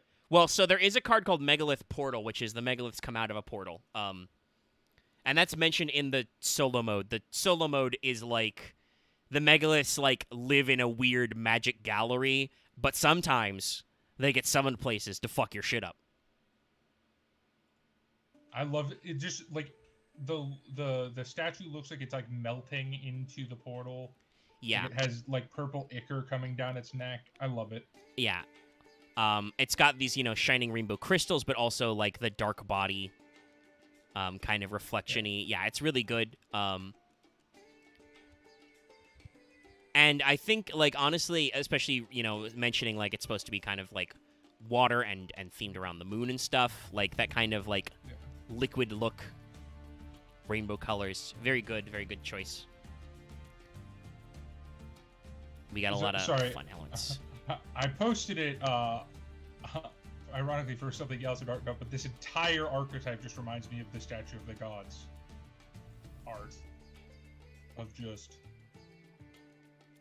Renaissance statues coming to beat the shit out of you. I mean, that is pretty much what this archetype is. Yeah. I just have Dancing Mad stuck in my head again. But yeah, this one's pretty cool. We might come back to this because I'll be beat, but I will move on to the effect and stuff. Megalith Fool. Megalith, by the way, just means big rock. Lith is root for rock. Mega is big. So, Megalith Fool is a level 2 ritual rock. Earth, obviously. 500 attack, 2k defense. You can ritual summon this with a Megalith card. They all say this. If this card is ritual summoned, target a ritual monster in your graveyard. This card's level becomes that level. Then add that to your hand. So, if this card is ritual summoned, you can level fix it, which is important for later shit, and it lets you recycle from grave. During the main phase, quick effect, you can activate this effect, ritual summon a Megalith ritual monster from your hand or deck by attributing monsters from your hand or field whose levels equal or exceed. You can only use Fool once per turn. So Fool is one of your quick effect cards. During either player's main phase, basically, it can ritual summon from your hand or deck any Megalith if you meet or exceed the level requirements. This works as well by, you know, working on that stuff. This is not a hand trap type one, but it is definitely works in the field. And then, because he could level fix, or she, I guess, or they are a rock, but it's a feminine statue, I'm pretty sure. Again, pretty sure that's boobs and, like, whiter hips, wearing a dress. Not always a key, though, with the Renaissance statuary wearing a dress. We just consider itself it's not naked. A lot of naked Renaissance statues, guys. Come on. But yeah, Fool is a very great card for the deck because, again, gives you recovery, gives you level fixing, lets you summon from deck. You can only do it once per turn, though. That's a hop as well. But still, very important card to playing Megaliths.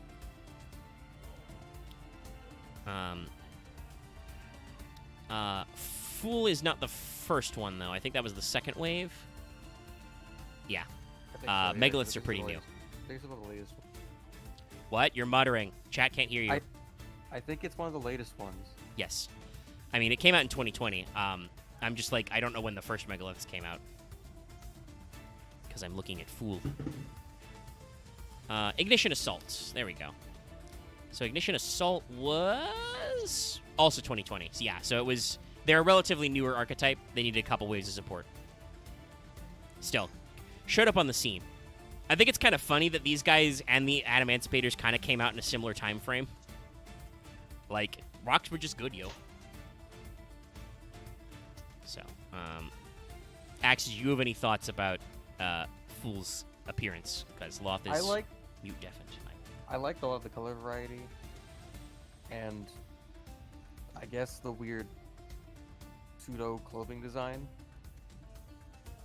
Well, yeah, it's got a clothing design. It's got a dress sketched on it. I'm not sure what I feel about, like, I guess just the... I know it's a statue, but it's like the gems make you think of like fake glass instead of actually like actual like crystalline structures. I mean, crystals can actually look like that. There's a lot of different crystal stuff. Okay, guys.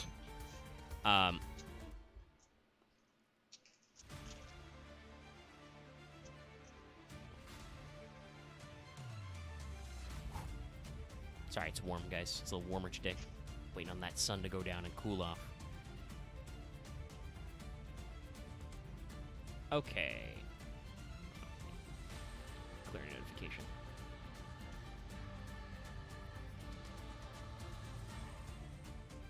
Also true.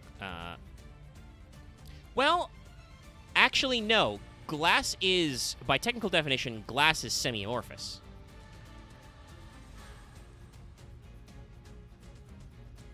Yeah, actually, you're wrong.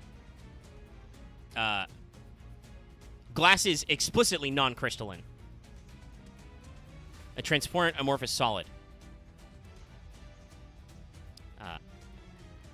As opposed to a quartzite crystal, which is ordered. It is made usually from silicon compounds, which are derived from quartz, but it is not technically actually crystalline. There's no crystal structure in glass. It's just a blob.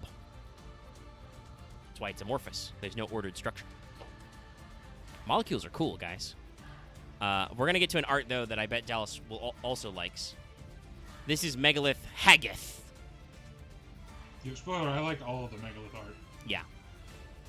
It's a demon It's statue, good art. and it's cool. Like, Megarisu gold really works Hagito. with, like, it looks like very smooth and polished obsidian. Yeah, it's definitely that obsidian or jet kind of black. Or basalt. Reminds me slightly of Gwendolyn. At least the headpiece does. Yeah, the headpiece. I was about to say, Oh, he yeah, doesn't yeah. look like a twink. It's like, I would be real, like, if this is like a real statue, I'd be like, props to the sculptor. No, there definitely are some statues that are this detailed. Like I said, We'll get to my favorite later, but... the anatomical detail. Also, Axe, you are actually correct. I googled black basalt. There are actually some art pieces that are polished and do have a very similar kind of sheen to them. Wait, I just realized, is that floating green piece part of the statue, or is that just like the bit near the front of him? Oh, yeah, there's like a little... That's like a little hologram sigil, I think. You missed Fool, but They had a very similar one kind of Okay. projected in front of them. I think he comes with his own signpost, basically. Because that is a thing about them. The actual, like, Olympic spirits have, like, their own specific sigils. Because these are all based off of actual Renaissance and post-Renaissance occultisms. But yeah, so, Haggith is... Oh, I closed my tab on my Olympian spirits. Don't do that, me. That's where all my cool knowledge is. Technically, if we were doing this correctly, in order, we should have done Ophiel first, but I'm doing it alphabetically. Haggith is associated with Venus. Transmuter of metals, commander of 4,000 spirits, rules 21 provinces. So converts copper into gold and gold to copper. I think that's why he has so many metallic elements. Again, good on them to bring in these little touches. Like, this statue is Megalith is quite well blinged out. I think I've said this before. It's like in my top 5 in terms of pure artistry for Yu-Gi-Oh. Yeah, and considering, again, they're talking about, like, Renaissance art and occultism, very big time for the art world. Very deliberately making them these big statues. There's a lot of work done in here, and yeah, it's very good. There's the gold dip effect. The pose is pretty good, kind of a crouching gargoyle thing, but still very dynamic. If this was a real sculpture, the sculptor went so far as to, like, sculpt, like, broken earth rising up around him. Lots of detail. Very good. Even the background, like, has that perfect, like, unholy holy vibe. Yeah. Big gold light and darkness. So, Haggith is our first level 4. Also, this is another thing that, like, I think was a check mark against the Ruin and Demise. They had stat lines that were perfectly normal for monsters of their level that weren't rituals, I think was part of their problem. Like, they just had okay to bad stat line. Megalith do not have that problem. Haggith is a Earth Rock 4, as I said, 1,300 attack, 2,600 defense. Because it's a ritual monster, why the fuck not? And it's a rock. Yeah, it's a big rock. You can ritual summon this Megalith card. If it is ritual summoned, add a Megalith spell trap from your deck to your hand. During your main phase, ritual summon, you can activate this effect. Ritual summon a ritual monster from your hand by trading monsters from your hand or field, including this card on your field whose levels equal or exceed. You can only use this effect of Haggith once per turn. So Haggith lets you ritual summon from hand, using himself on the board. Honestly, though, his more important effect is that search. Yes, this is your spell trap searcher, which is very important. Yeah. And weirdly enough, unlike 90% of other spell trap searchers, you usually grab a trap. Yes, because Megaliths have a once per turn, ongoing, non-linked Call of the Haunted continuous trap that's very dumb. Yeah. They've got some good stuff. All right, but anything else to say about this card overall? I love it. All right. It's cool looking. And now we go to our next I love one. the design. I even love the design patterns on the legs. They're like esoteric, occult, but also not. It's weird, and I love it. Yeah, a lot of similar themes. So, next one in the list, which I have arranged alphabetically, is... No, wait, one thing. You know what this archetype as a whole has the aesthetic of? Yeah. It reminds me of Asura's Wrath, in that everything looks simultaneously futuristic and ancient at the same time. In a good way. It's a pretty good way to look at it, yeah.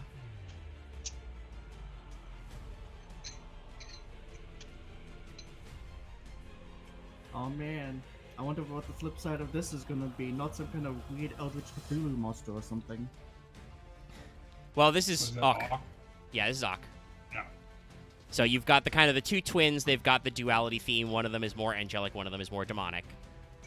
They've both got some gold highlights because, shockingly, gold works as an accent color for both white and black. Yes. You hear this, anime designers? Accent.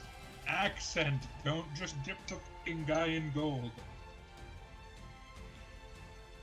Sorry, gold armor is one of my pet peeves. I mean, gold can work as a primary color, but then you have to pick other appropriate accents. And also, depending on your medium, you have to acknowledge that Or he's just wear gold. less clothing. Yes. The Gilgamesh method. Yeah, so there's not a lot to talk about this one art-wise. I do like that they're kind of both, like, again, keeping with the sculpturally themes, it looks like they're kind of, like, rising out of a block of simpler, like, unfinished stone. And they kind of blend together in this weird, ropey, viney way, which is a little creepy, but also still good. Hey, their hands are the hands clasp meme. True. But visually, this one's not very busy, and that's good too. Like simplicity and detail. Like obviously, Haggith is very detailed, and that's good for him. Like he really thrives in the fact that you go, "Wow, there's so much detail." Whereas Auk here is just like, "Oh no, yeah, no, it's two you know, outsider celestial kids hanging out, holding hands." See, that's the question. Is it two, or are they the same? True, you know, I've always read it as the reflection of each other. But... well, let's read a little about Auk. The alchemist, physician, and magician. Rules 28 provinces, is responsible for the sun. Solar interests are administered by Auk, who provides health for 600 years. Composes perfect medicines, and turns any substance into purest of metals or stones. So, yeah, you know, could be kind of like one side of the same coin kind of a thing. I lost my tab where I had the actual card description pulled up. Hold on. So, Auk is another one of our level 4s. Has 1k attack and 2700 defense. You can ritual with a Megalith card. If this card is ritual summoned, draw one, discard one. So, you know, gets you through your deck. During your main phase, quick effect, you can activate this effect, ritual summon one ritual monster from your hand by attributing monsters from your hand or field, including this card on your field whose levels exceed that of the ritual monster can only use once per turn. So, Auk is another one of your quick effects to summon, though very explicitly requires him to be on board. And it lets you draw a card when searched and discard, so that can help you do graveyard setup. Auk is probably the least played of the tiny ones. Just because the other tiny ones are so good. Like, yeah. Auk is... The problem with Auk is full, sorry. Yeah. Full also has the quick effect. But it's... like, way better. Yes, when it is summoned... Way better. And even then, its on summon effect is also better. No, like it can quick effect ritual summon from using material from your deck. Like, it's ridiculous. Full is ridiculous. No, I believe Fool is... Oh no, it summons from deck. Yes, Fool summons from deck using your hands, using materials. Yeah, it is quick effect. You can activate this effect, ritual summon a Megalith monster from your hand or deck by tributing monsters from your hand or field to equal the level of ritual monster. Also, Fool explicitly doesn't say that you must tribute itself either. So like, Fool came a little later and is a little more flexible. Soft once per turn. No. Fool is a hard once per turn. It says you can only use this effect of Megalith Fool once per turn. They're all hopped on their ritual summoning effect, which is why it's good that there's a decent number of them, so you can cycle through a few. Like, and that's the thing. Fool was printed later. Yes. Like, it was only a couple of sets, but it was still later, which is why Auk makes more sense. Because before Fool, Auk was very good, but now that Fool comes out, it's just like, especially because like even though Fool has a lower level, it's only a 2. It level fixed itself on summon anyway, so... No, yeah. Fool is a ridiculous card. Yeah, correct. This is our last small one, though. This is Megalith Ophiel. Alright, chat, get your memes out. Say your mommy. I'm going to talk about how the thing that I fucking love is... Notice how Ophiel has extra eyes in gold in, like, the wings and arms. This is... She's like actual classical angel kind of guy. Well, here's the thing. I always have taken this, and maybe this is just where my mind goes. I've always taken as her eyes on her face they can't open. They're vestigial. Well, I mean, as a statue, like they're drawn closed, so that does kind of track. There's also the thing of how it is only a humanoid upper half and lower half is literally like made of like tendrils and brambles. Yeah, it's very serpentine or root-like. I also like that she has what would normally be, like, obviously actually has a halo because it's a fucking glowing statue, but the artistical halo on her head is actually a ring of like horns. I took it as crown of thorns. Yeah, I was also thinking. it could be a crown of thorns or horns, but like it's still super, like old classical occult statues. yes. The- Normally, a statue of an angel would have like an actual like golden disc mounted to their This head is to be the very halo. this is very much Talmudic angel. Like Yeah, we are deep we in the cannot look actual upon them, occult for shit. they are too unable for our human brains to process. Like this is like if this is an actual statue, it would be in a museum. Yes. Or how it is. Like, very much a truly like looking ass. old style like. And all everybody cool. would say it's weird how the eyes on the statue follow you around the room. Oh yeah, for sure. You're not gonna say mommy to Ophiel? Cowards. Now I get to call chat cowards. I mean, Moral I mean, cowards. it's more. She more feels like the type that. well, brings people no, out. she's big. Omega, because I know the archetype. She's big sister. Fair enough. Fair enough. Mommy is later. But yeah, so there's some interesting posing here. There's a lot of our good blending. And again, like I said, gold works as an accent color for white as well. Yes. It's one of those things of like, yes, it's holy and angelic looking, but also creepy and scary as fuck. And I Let's do go. like the white gold kind of elements they did to give those eyes a like iris effect. Very good. Lots of great choices in the artistry of this. Also the way the shading and just things to make the shirt look like a shirt on a statue. Yeah. If that makes any sense. Yes. No. Yeah. The big sister being no. She does have a glowing orb, but only one orb.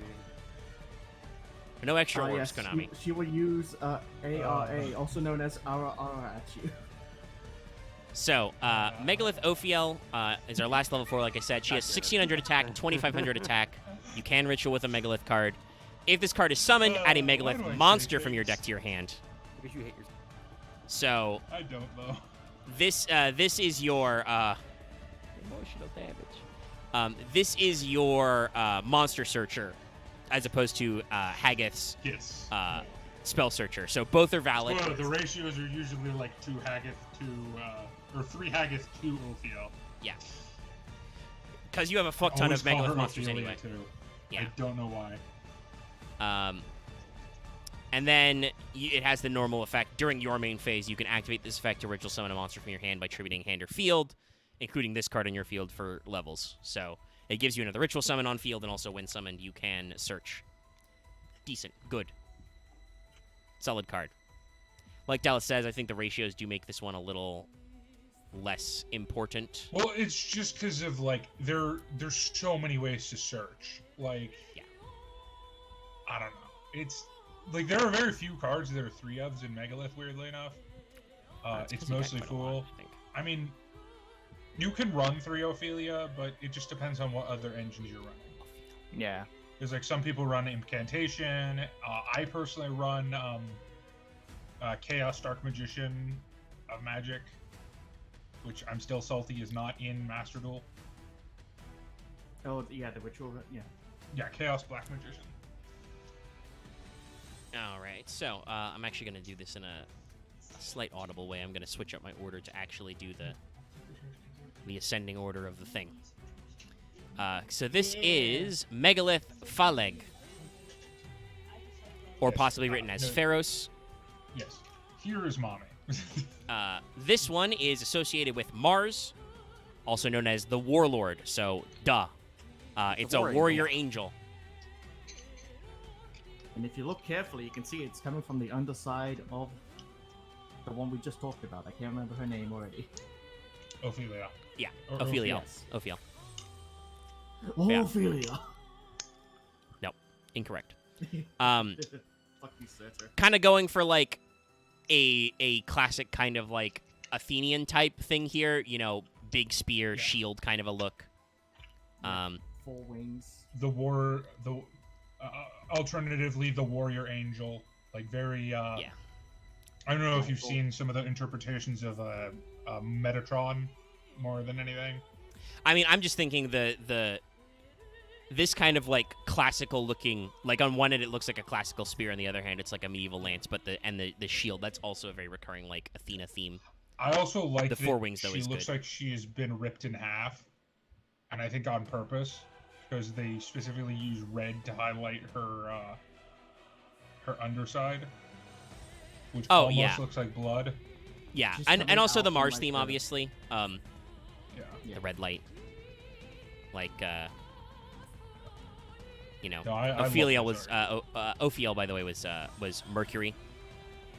And the fun like. Also, that by thing the way, that, fun fact, Ophiel's role in the Olympian Spirits was Commander of Familiars. So that's why it's the Monster Searcher. Again, this is one of those archetypes where, like, the theming is so intricately done. This was, like... This was... Someone at Konami's office really got into this and was like, let me make an archetype. Yeah, Like, no, I somebody appreciate- really liked that shit. Go for it. Like, I appreciate with the way, like, you can see some rocks in the distance, and also the static. It looks like it's just breaking out from the underside of Ophiel. Yeah. It has a thing of where I like to believe, like, because they rarely do vanillas. So they, like, there are times where I think they like to do a thing where they use the effect to actually do a slight, like, storytelling nod about, like, the character. Well, being it's used in the not... I card. don't think it's a storytelling nod. It's just a thematic nod, because the themes for this existed hundreds of years before Konami existed. So... And, like, Let me the put other it thing on again. I really like, the one thing I really like about this is, it's fucking, it looks like the finisher that it is. Because, spoiler, this is your deck's finisher. Yeah, it's the battle Yes, one. This has killed me a few times in Master Duel. And again, If makes you're sense. This summoning is it the war to one. kill. So, Megalith Phaleg is our first level 8. 2,500 attack, 1,200 defense, so, you know, we're kind of flip-flopping the way this goes. You can ritual summon this card with a Megalith. You can discard it, ritual summon a Megalith monster from your hand by trading monsters from your hand or field whose levels equal or exceed its level. Yeah, Dallas is popping his bones or something Sorry. loudly. Sorry. You can only use this effect once per turn, and then monsters you control gain 300 attack or defense for every ritual monster in your graveyard. So you can kind of see like how these guys interact. The big ones let you pitch from hand. I think it's all the big ones let you pitch from hand to summon. I don't know. No, Well, we'll figure it out. This one at least lets you. One of them is complicated. True. The two main big ones do it. Yeah. Let's say. I think the biggest one is weird. Because again, there's like themes and all this he's stuff. not biggest. He's just weird. I think he's the same level. I mean, I think it's Aratron is the well. I mean, But it should be it's- Aratron it's- is the most important one because there's like tiers to this. This does, by the way, mean that Megalith is one of those those archetypes that like, unless Konami gets really weird with it, you won't ever see any more main deck monsters because all of the themes have been handled. There are in fact exactly 7 Olympian spirits. I also do appreciate the fact that, like, since the way Megalith works is that you will be tributing and using a lot of monsters from your hand or deck. Like, when you go to the Ender, it's like, yeah, you've probably thrown a fuckload of Megaliths in there. Yeah, when you Keep actually, powered up. when you choose to summon Phaleg, you are, well, hey, guess what? To summon Phaleg, you probably need to pitch at least 2 ritual monsters. That's 600. And if you've been doing your combos, you're probably doing a lot more. And it's also not just Phaleg. It is all your monsters you control gain the attack and defense. Yeah. So Yes. this turns your whole board into a pretty spicy swing. I have seen someone ritual summon Phaleg in defense mode just so that something else can get much bigger on the board. Yeah. It's It is funny. an interesting parallel. I'm very sad that there's no possible another Olympian spirit because there's one effect I would like them to have. I mean, does it have to be on a monster? Oh, that's interesting. So, I didn't know this. The 7 Olympian spirits are corresponding to the 7 archangels, or 7 of them. Yeah. I did not know that. So, our next one, Megalith Baethor. Sup. I love this card so much. So the Yeah, I demon know. had Look a at this so the motherfucker. So the demon had a boss. So you know how I said this reminded me of the Statue of the Gods? This is why. Bathor is why. This is just the bottom of the Statue of Gods. Yeah, this is on the reverse I side love it of Haggith. You can see him down there. He is even bigger and more demony. He has that sick green energy look.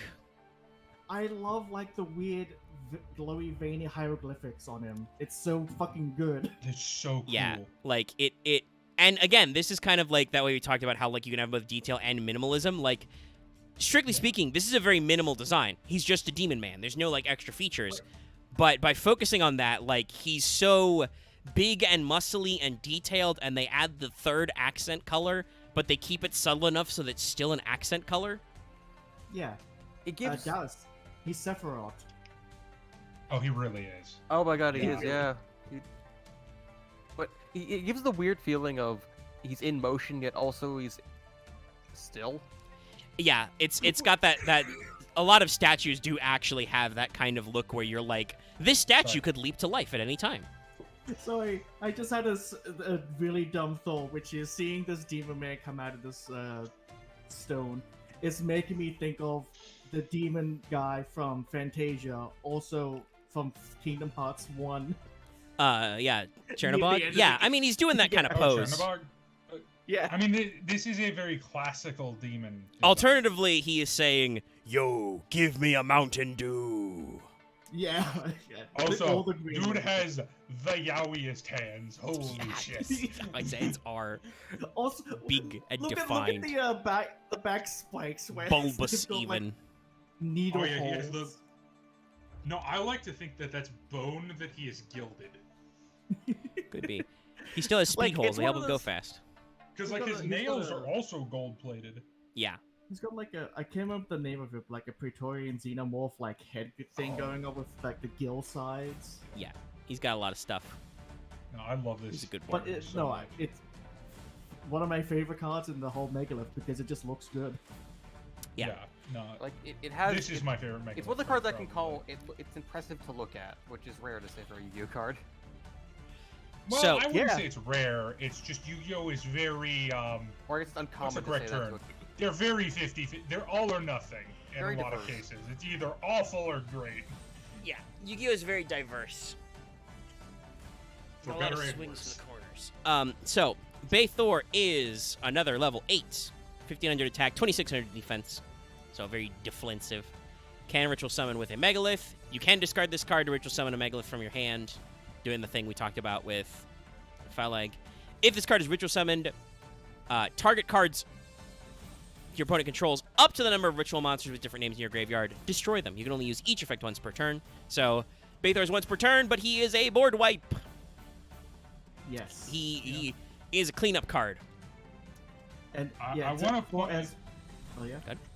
I also want to point something to attention because it's not something that a lot of people see because they just assume it's the other way. It says ritual monsters, not Yeah. Megalith ritual monsters. Yes, so you no. can use the very common Ben 10. Yeah, very again, common that's another thing that's Chalice interesting line. about Megalith. They do work as a pure deck, but also they are easily Well, teched into other ritual decks because I would while- say it's more. their effects good. require them to be summoned by Megalith monsters. None of their like requirement for tributes or anything, because they're all equal or exceed. So you can anything that helps you get to these guys will be usable.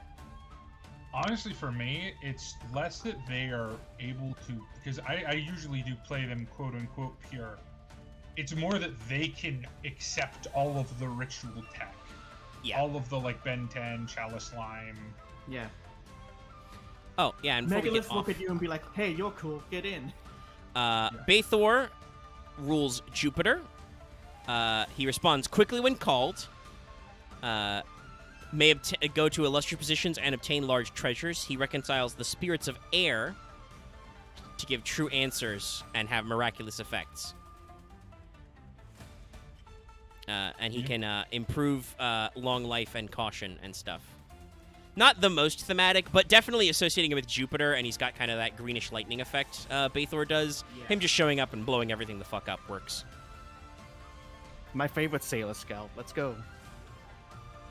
Plants is another very basic bitch theme, but, you know, it Jupiter's works. a great one. I was always partial to Mars, but Jupiter's great. And then our last one, the biggest test one. Kind of. Well, kinda. It's complicated. It's interesting, like you said, Phaleg is still the only one that's attack weighted. Board wipe is very miraculous. True. But this is Megalith Aratron. Well, also, no, I will point out, it's not just a board wipe, it is a quick effect speed board wipe. Because remember, you can ritual summon with full quick effect speed. Yes. It is a is- quick it's effect ritual literally a summon quick that effect is then so long as it's in either player's main phase. So basically, your opponent does all their plays, and you're just like, nah, fam. Or usually mid-combo, you just go, summon Bathor Pop. Well, that's true. Actually, yeah, no. As a live twin player, you are absolutely correct. You are like, even if you only put like 2 ritual monsters in the graveyard, just having a quick effect pop whenever the fuck you feel like it, so you can be like, ah, that's really cool. You've done your one normal summon on a Sword Soul Boy, huh? Pop. I do appreciate that with the way this guy looks, he has broken through not only his half of the circle, but the other half. Yeah, he is Alright. both halves of the Yeah. circle. I had to No. step away from it. It's like, wow, the fucking like Divine Hydra is fucking cool. Yeah. Yeah. No. Those two Aratron. cherubs? Yeah, get the jokes out. But Sorry, Aratron. its name is Aratron. Yes. I can't not call it Ara. I mean, Aratron as in like Metatron, yeah. Well, no. I believe Aratron corresponds to Raphael. Who's in some cases seen as the head angel of the archangels. No, Cassiel. Michael is the head angel. of Right, the I always head fuck this archangel. up. Assuming they are meant to correspond planetly, Aratron is Saturn, and that will respond to Cassiel. Metatron is I- not technically a major archangel. I'm sorry. He my has a special favorite, purpose. Archangel is Donatello. He is the voice of God. Aratron governs those things which are ascribed to Saturn. He can convert any living organism, plant, or animal into stone, and he can change coals into treasure and treasure into coals. Reconciles subterranean spirits, teaches alchemy, magic, and medicine, and he imparts the secret of invisibility, makes the barren fruitful, and confers long-lasting life. So he is a very, very big spirit, which makes sense for, like, again, as the Megalith boss, the one that turns, flesh to stone and back kind of works. Also, I want to point out, this is not technically related. I love the Anglicization of Cassiel.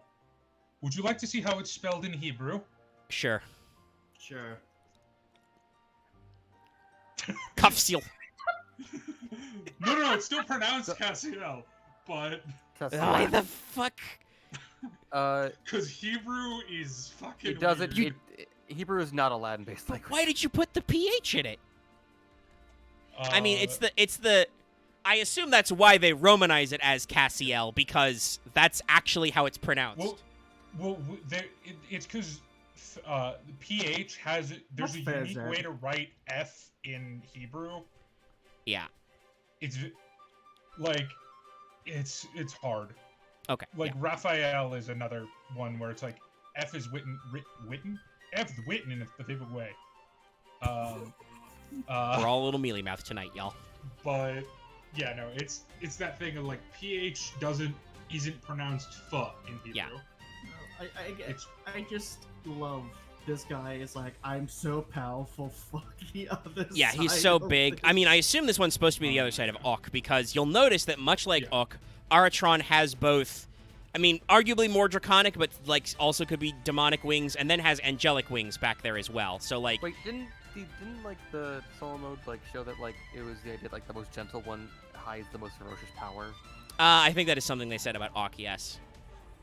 So yeah, Aratron, I like the orange lines, like they kind of glow like he's got magma in his guts, which is a very good color for this. Hold on, sorry. Yeah. Omega, you won't get this. Dallas and Axe will.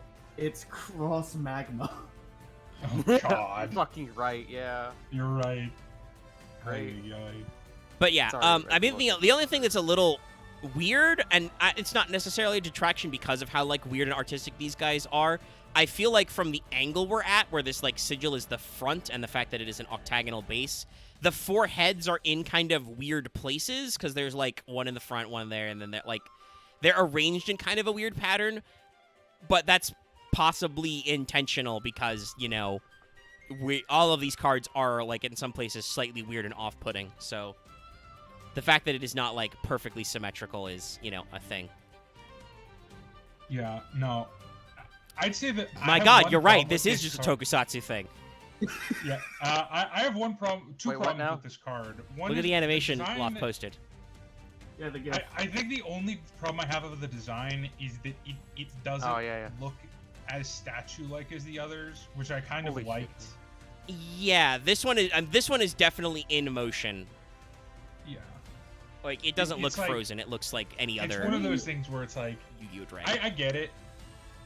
The other thing is Yeah. more of a complaint based on it's like, this is not a boss monster, like at all. No. This is a utility monster. Yeah. It's not bad. It's just not a boss monster. So, I've good. seen people use it as a boss monster though, which is funny. yeah, I mean, you can. It's just, I think the main thing is that much like we said earlier, Fire League is what actually closes the game. Because it has attack points and it gives you more attack points. Yeah. But Aratron is a level 8 rock. It has 2k attack, 3k defense. Also level 8. You can ritual with a Megalith card. During the main phase, quick effect. You can discard this card, ritual summon a Megalith ritual monster from your hand, tributing monsters from your hand or field whose total levels equal or exceed this level. So it also has a Which main is phase very quick effect important, to because summon. Very important to start. Their normal effects don't let you exceed, so this is a hand-on breaker a lot of times. No, they do let you exceed. No, I don't believe the ritual spell, as well as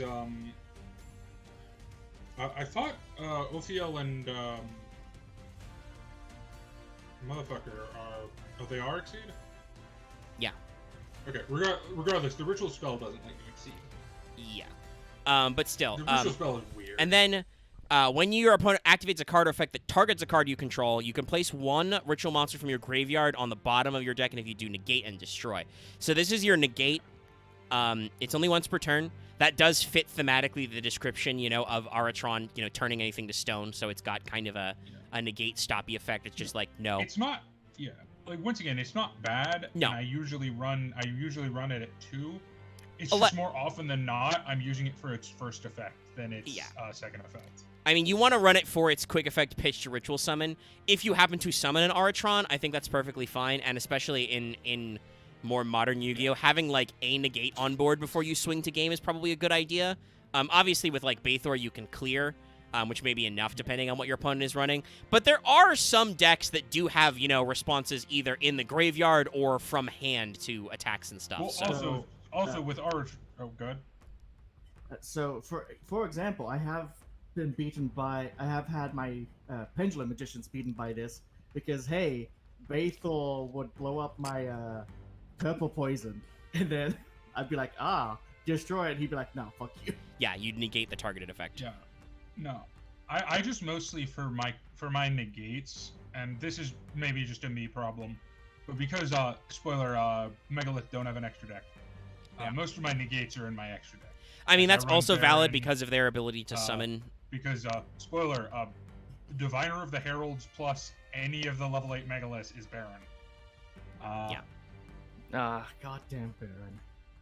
Also because Diviner can level fix to 6, I also run Savage with some really funny combos. You don't often see people pitch like fucking whatchamacallit, like links out of their extra deck, but it's very funny. This is one of the few decks I run extra Foolish Burial in. Yeah. Well, because it sets up that. Yeah, so you can go to the extra deck as well. But, again, because they don't have an extra deck, I think that Aratron works as an option. Certainly you can play them in a extra deck. Just because it to me it has the staple of any good boss monster, in that if you can't summon it, you can do something else with it to get advantage. Yeah.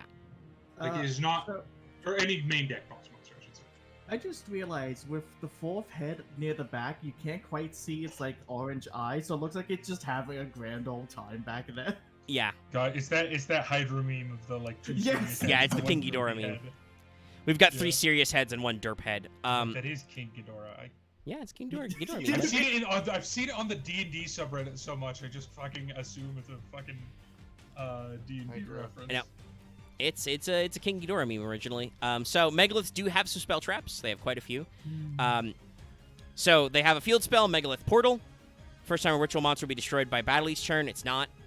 And if a Megalith monster is special summon accepting the damage step, target a ritual monster in your graveyard, add it to your hand. You can use this once per turn. So Portal gives you some protection if you need it, and also just lets you recycle once more. Portal's not great. It's not the best. I mean, it came out with their first wave, but like they had a field spell right away that does do stuff for them. I think it's not as relevant as it could be anymore, but it's a decent attempt. Like, it's not bad. It's just one of those things that's like, because the thing is, like, to me, whatchamacallit searches are so valuable that, like, I wouldn't waste time on it, honestly. Yeah. I can't remember his name. Haggith searches. Yeah. And also the other thing is, I think it's got a really interesting place because I think, honestly, the best thing to say is Portal has probably been replaced by Fool. Because the main thing you probably want to do with Portal is recycle from Grave. Fool lets you do that anyway, and for a lot of your other cards you want in Grave. For instance, Megalith Emergence, which, by the way, just shows Aratron busting out of Auk. A lot of people don't run this card, and those people are stupid. Yeah, that happens sometimes. There are certain people who will go, ugh, Archetype Trap card, trash. Guys, you're sleeping on these cards sometimes. Nothing is funnier than setting monster reborn that you could use as a quick effect. But also, I want to point this out just for my own pleasure. People are sleeping on Live Twin Present because you know what's funny? Creature swap. You know what's a funnier creature swap? A creature swap that's a trap card that gives your opponent a useless ass link 2 they can't do anything with, and you steal their essential starter. Like, one of my favorite things, because people don't care about Archetype Trap cards, is when I play Time Pendulum Graph. And people don't understand that you should get rid of that card. Yeah, I think that honestly, that's just people don't understand how Pendulum works. They don't understand that Pendulum is like 2 cards away from being meta again. Because Time Pendulum Graph has always been a fucker. Yeah, it always will be. Yeah. So Megalith Emergence is a continuous trap that says you can target a Megalith monster in your graveyard, special summon it, but place it at the bottom of the deck when it leaves this field, even if this card leaves the field. You can only use this effect once per turn. So yeah, this is just, as Dallas pointed out, this is just better Call of the Haunted in Archetype. Once per turn, you can special a card back from your graveyard. Now, obviously being ritual monsters, they have to be properly special summoned first, but that's really not hard. And then you've been cycling through them to summon each and then also, more importantly, speaking of cycling, unlike most cards like this, which are like, oh, and banish it when it leaves the field, it's like, shuffle it back into your deck. So yeah, makes it harder for you to deck out if you were running into that kind of problem, and just puts your cards back in deck where you can use them. Yeah, and if it's like something you wasted a lot of resources to get rid of, hey, it'll come back maybe eventually. Yes. Yeah, because, spoiler, Megalith are one of the, like, most fucking grindy decks. Like, you cannot out-resource them unless your name is Burning Abyss. Yeah. They have another continuous trap card, Megalith Promotion, which is very funny for it. But that's, you can target a level 4 Allure monster you control. Its level becomes double until the end of this turn. You can only use this effect once per turn. This is not really essential, but is funny because it lets you level fix. Yes. It's very bad for one very specific reason. Yes, Dallas? It turns off their ritual spell. Because you need monsters to equal exactly half of... No, twice. Half. Or twice, right. I mean, that still works if you want to get a 4, because you just make it an 8. It can, but... But yeah, no, it's funny enough. But yeah, so Promotion works for certain builds, but is not the best. And the card Dallas, I believe, is referring to. I mean, he's got it. I think it's the last spell trap. Megalith Unformed. That is also a quick play, much like Turning of the World, but better. So it has 2 effects. First of all, either all monsters your opponents control lose 500 attack for each ritual monster in the field at the end of this turn. So this is a great way to just... Basically, it does the attack modulation effect of Droplet. Which is not the only reason why Droplet is cool, but the fact that Droplet also attack modulates is a good card. Droplet is amazing, guys. Reprint more Droplets. But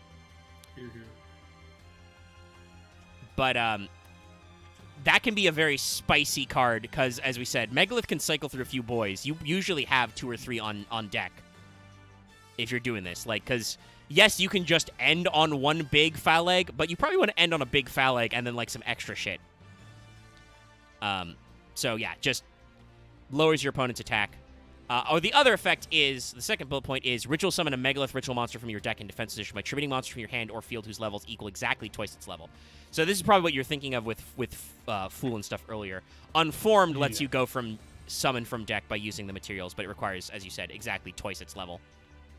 So you do have to overspend, but it is another summon from deck, and it is a quick play summon from deck.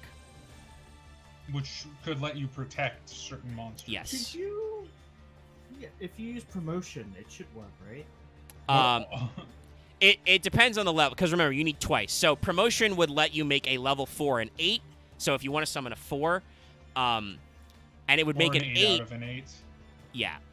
But the thing I usually see done with the reason I run 3 promotion, mostly it's the easiest way to get to Fool. Yes. It's 3 Markov is a Fool. Also, making Fool on your you can do the your turn, our turn meme with this. Well, yeah, because as combo we where you discussed, just, Megaliths do have a couple of quick effects. So on you their can... turn, make Fool with that, and then use Fool quick effect, make Pay Thor, and just go, no. Nothing. I've had that happen several times to me Yeah. on my turn. So... Megaliths haven't really gotten any support since they are a very new archetype. They came out all in 2020. They got a few waves, and then they haven't gotten any more. They could probably come up with some ideas to give them more spell traps if they need them. Or if they wanted to, they could do the corresponding angels. Yeah, they could probably that could probably be like their extra deck if they Some wanted. Elves, Like they could yeah. come up with some links or something, or some Xyz. They have the same levels. That is how Drytron went. They came up with an Xyz for their, not technically for their ritual monster, but because they're all one level, they can make that work as well. You know. Yeah, the level 2s. So you could play rank. Again, this is another, by the way, funny thing talking about how Megalith don't have an extra deck. Hey, half of them are Force. You could play rank 4 toolbox, too. Yes, I take these 2 and make Utopia. I mean, Utopia the Lightning is certainly a great method of removing monsters, but you know what I'm thinking of, since Dallas said this is a grindy deck? Baguska. Hey, what if you just need 3 more turns? Make Baguska. We're just gonna chill. I don't usually run Baguska personally, but that's because my 4 slot is taken up by Gallant Granite. Yeah, Growling Granite is another really good one to run, Yeah. because that fetches you various cards. If you're still playing Master Duel, you can still play Especially Block Dragon. Hey, Adamantipator's fit in this deck very well. Also You don't true, have to yes. you don't have to fully commit. You can literally just do what I do. Roll one Researcher and Raptonite. Yeah, that works fine, because the thing is, Adamantipator's key off rock monsters, so... Yup. Rock monsters. Yeah, you can do some very fun things that bleed together. Thank you, Dallas. It wasn't a rock. A rock monster. Rock. Well then. B-52 is a great band. But yeah, so that is Megaliths and Ruin and Demise. We hope you've enjoyed rituals and rocks and stuff. This has been our ritual portion. Yeah. Tune in next time for And I think we Kyrgia. did Necros before, and I think we've done other ritual archetypes. We've definitely done Vendred already. We've discussed why ritual monsters tended to be bad. It's because much like old school fusions, you require God damn it. God damn it, extra Zed. resources. It was a big rock. It's true. So our next solo mode is... I think it's Kyrgia. Right? No. It's finally time. We're going to actually do Glad Beasts for real. Right, I had that fever dream that we'd done it. Yes. I remember parts. I feel like I remember doing it too. I remember us going through some of the cards. No, we literally have not. Marth literally watched back all streams and double checked. I know, We did not. I believe Marth. I think what believe happened Marth. is I remember I have played that on stream, and I don't know if that was a stream where I had you guys also in the VC. So I played the solo mode on stream at one point, and it may have been in a VC. Next week is the Rise of Jizz. Yeah, we Jizz get to the get all our man. jizzers out. Because technically the next would be Gem Knights, but because that was a dual terminal archetype, we did that already. We already did that. So go watch that one. Definitely did that one. And then after Glad Beasts, and Glad Beasts will be all its own episode. There are quite a lot of them. Oh, there are a lot of Glad Beasts. After that, we get to have There's some so fun, many and we Glad- get to talk about I keep Karakuri's. getting so God, good.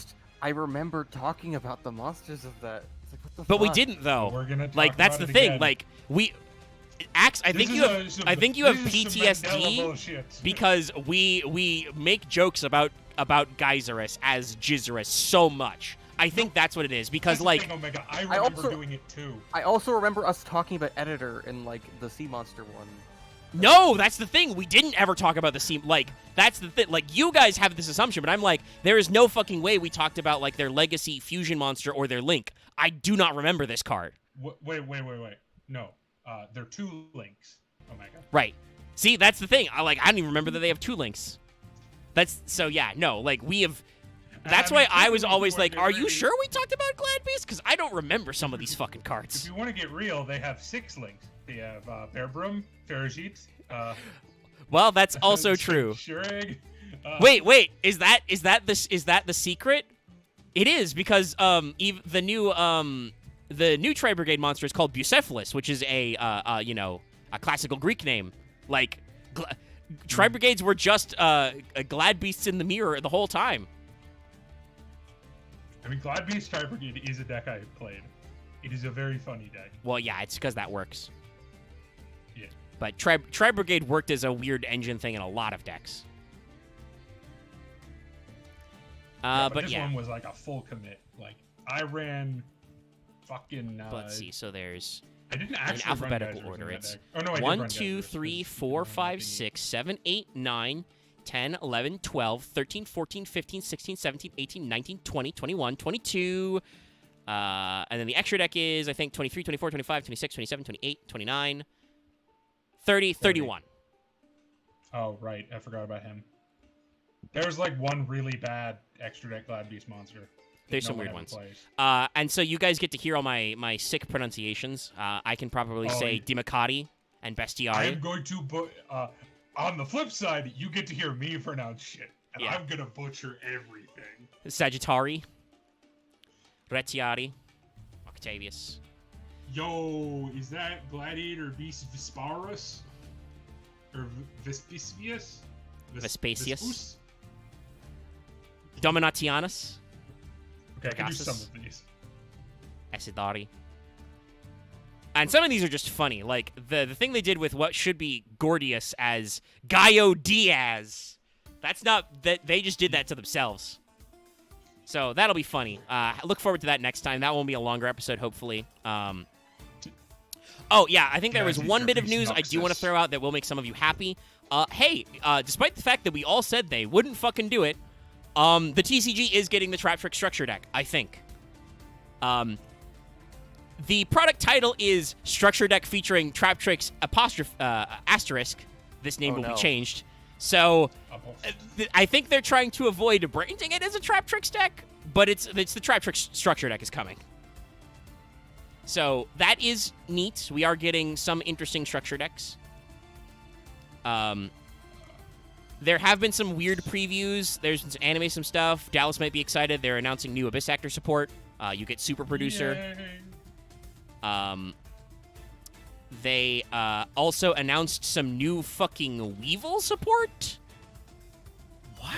More egg insect. Yeah, some more perfectly big insect boys. Let me see if I I'm can find that so article. I'm so done with DM support. Well, Dallas, to be fair, Weevil's deck is still awful. Big Moth is not anything outside of speed duels exactly. Thank God Rex Raptor died. Like, he just has not. had No. any See, the problem is, Dallas, is that Rex Raptor has always been spiritually winning because Dinosaur is good. He played Dinosaur Pile decks. Dinosaur Pile decks just work. There's no support. This- Just run Super Well, it's also Conductor because Tyranno. it's also because Hasselberry. I thought you were gonna say Red Eyes. That too. Oh, yeah, that's right. This Selection 5 set is also where we're getting that sick alt art of House Dragon Maid. God, please, make this Ghost from the Past 3 Konami. Give me Live Twin and Dragon Maid reprints in the same fucking set. Please! Those cards are all so fucking expensive, and they're like the only thing I really want to play. Please, Konami, help me out here. Make Chamber not $50 for no goddamn reason. Oh, is that another $50 card? Yeah, Yu-Gi-Oh because has- Chamber goes in Dragon Link, it's really Has the expensive because cost of Yu-Gi-Oh it was cards gone printed down once yet, as a or secret, no? or technically Yeah. twice because I think it was also a Has the secret car- in the Mega Has Tin. the cost of like entry level to local, like entry to like even queuing up into a tourney gone down yet? No. Or still $1,000? No. No, it's not $1,000. You can go to No, locals. It's only like 600 for the top decks. Yeah. And I mean, like, at locals level, you're fine. And again, Yeah, we brought this locals up you're last time. Access Code is getting a 3rd reprint in the next Battle of Legends set. It's So, literally just the tournament scene that is. I'm not even sure what. by deck the I way, wanna play Access Code as the equivalent of a common. It's still an ultra rare, but that's an all ultra set. So have fun, kids. Honestly, Konami's down here fucking destroying. I Now could probably just put Forbidden Droplet in that set, and we're good. We're good, fam.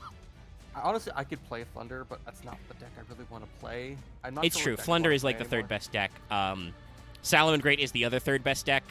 Oh my Math Mech is God. the other 3rd best deck. Honestly, Math Deck seems fun. I just have to like learn it. I mean, Yeah, Final Final Sigma Mail is just a great card.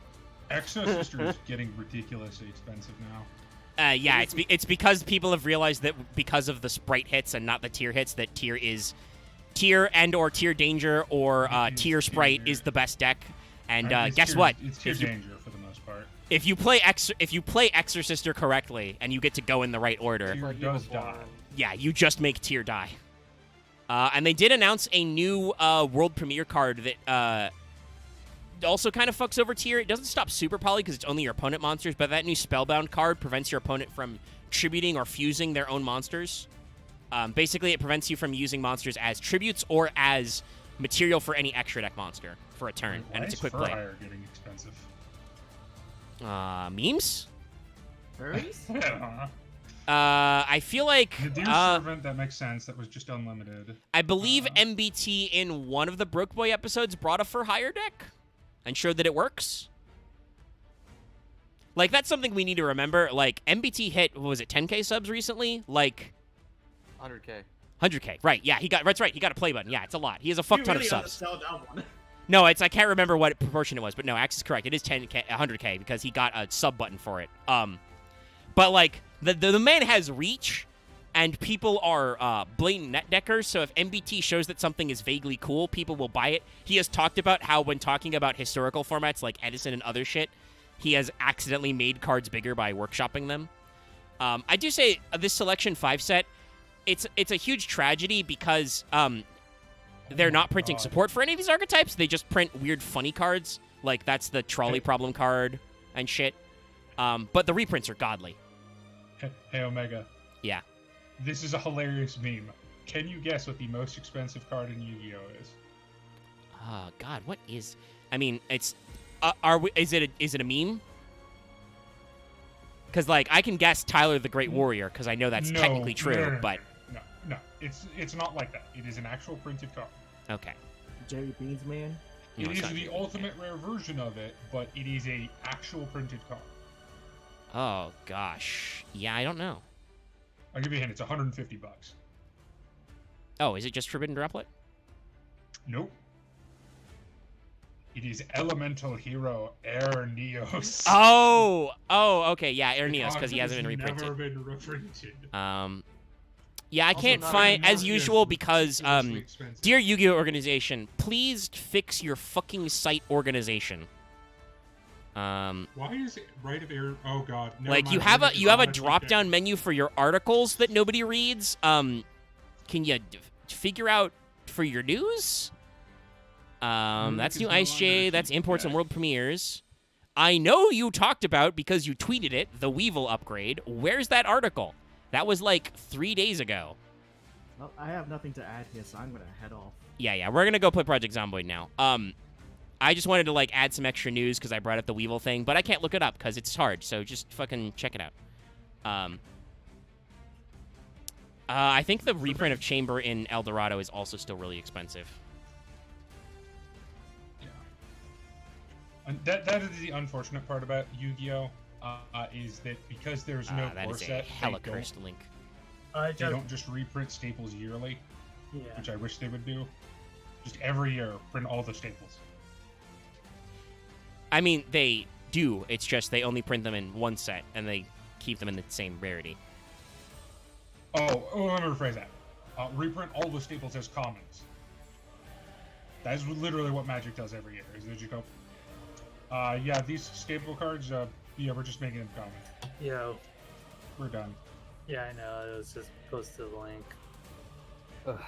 What the fuck? Did TCG Player, like, lose their, certification or something? Huh. I cannot access it on Chrome. My connection is not private. I can't check how much Chamber Dragon Maid is. I can. Huh. Chamber Dragon Maid price. Oh, okay. Now we're back. It was weird. Maybe there was a server problem. About $43. Yeah. No, the Maximum Gold Eldorado is still $10. That's still really expensive though. Like, and the front page one is like 12. So like, it's still real expensive. I should buy this one because I fucking love the gold rares. But, and I will say that is the thing I don't like about Yu-Gi-Oh! Is like often different printings do have different prices, but they don't all have the same price. So like, if you want a shiny printing of a card and that's the older, rarer one, that will stay like 4 times the price of the piece of shit common print. When that is not how the market should work, the cards are identical. Wait, So hold on. I need to talk about this. Kanzentai, Great Insect. Yeah. This card is fucking bonkers. Wait a minute. Yeah, perfect This Great card is Insect. really good. Yeah. I Also, know. Giant Ballpark Retrain. Yeah, giant ball shoot. But basically, I think what this turns into is just more help for B Trooper. But Yeah, they made the 'cause you insect can- armor and well, armor. Well, no, because the thing with equipped monsters is because Picafolina is a generic link. Well, generic insect link. I need to phrase it a little different. But you can basically turn anything into a Well, and awesome. also that is how like all of the Great Moth support works as well. Like the super metamorphosis works by tributing a monster that's equipped and shit. So like that's already a thing the Weevil deck is supposed to do. Is this funny thing? It's not. I don't- And I you don't can know what break you it use- once per turn, so You use bio insect. not armor. awful. Oh, Bio Insect Armor? That's just his stupid basic bug equipped with its stupid basic armor. It all flows together. But yeah, I have access to TCG Player now. We're normal. What the fuck But is this anyway, card? Glad Beast next time. Enjoy that freaky deaky stuff.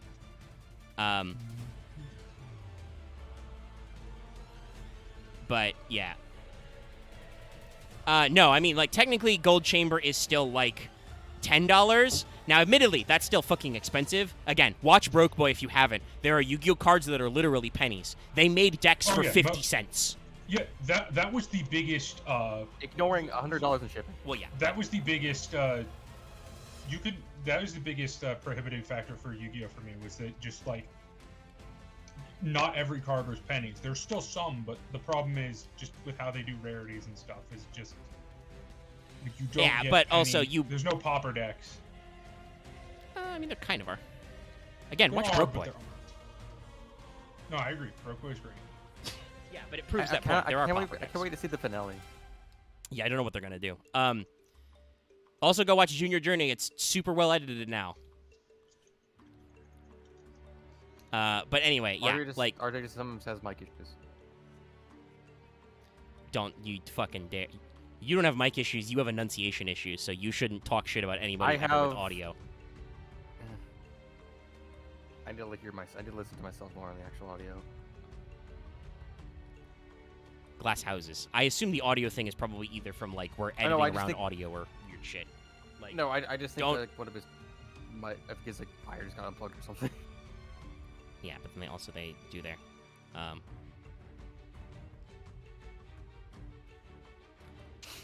Loth is already ditched just by the way to go play Zomboid. But yeah. Let's go pitch everyone else too. Yeah. So enjoy, like I said, Glad Beast next time. We'll be sure to get you more random stuff. And there's certainly some things about the Yu-Gi-Oh! Economic.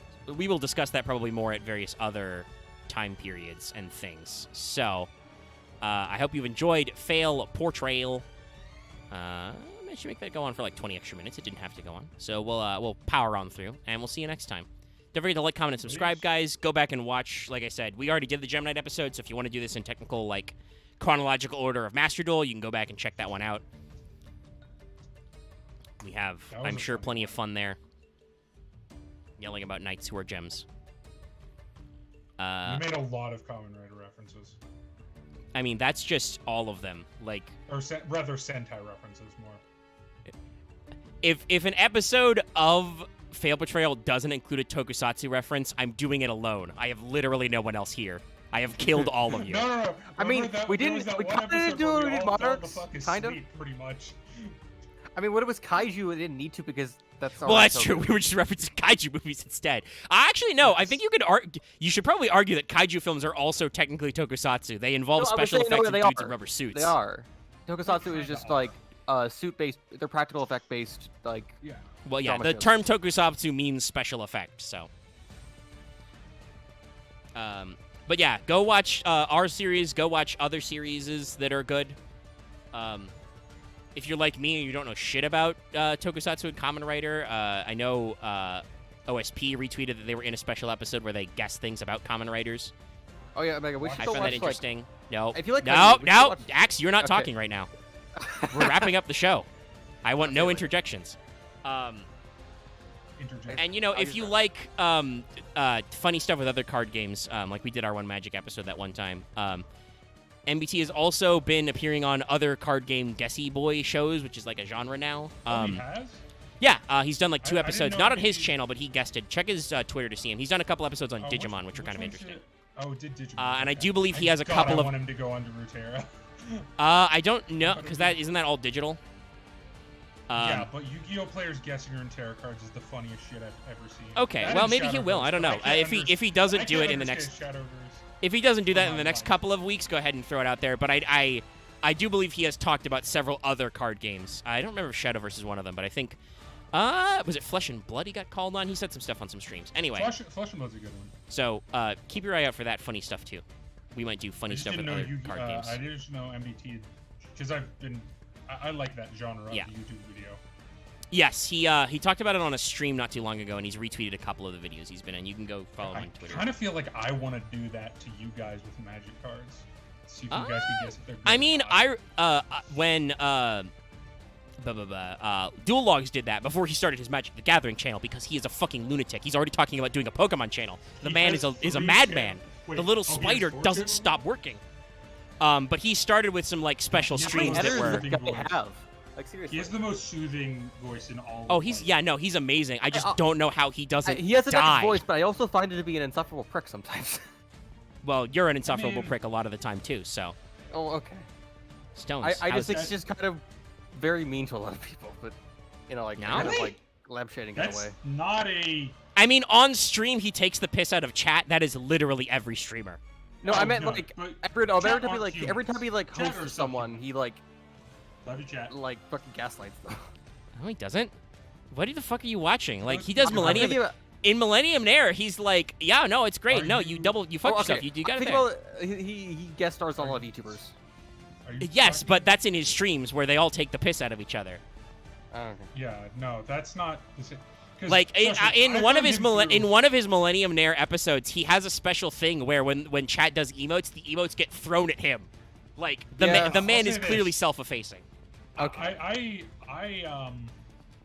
I came to him not through his Yu-Gi-Oh channel. I came to him through his WoW channel. Yeah, So also, which is oh, his original I channel. did Haruma go Red. watch MBT's other Digimon one because I Haruma only saw the Taste of Victory one. I didn't see the other one. And But also, he is way meaner on that channel. But I think that's because, and I can say this as an ex-WoW player. Well, kind of ex. It's complicated. I think that's every WoW player at this point. you're It's just Correct. what's the status. It's You're on complicated. you're on long-term hiatus.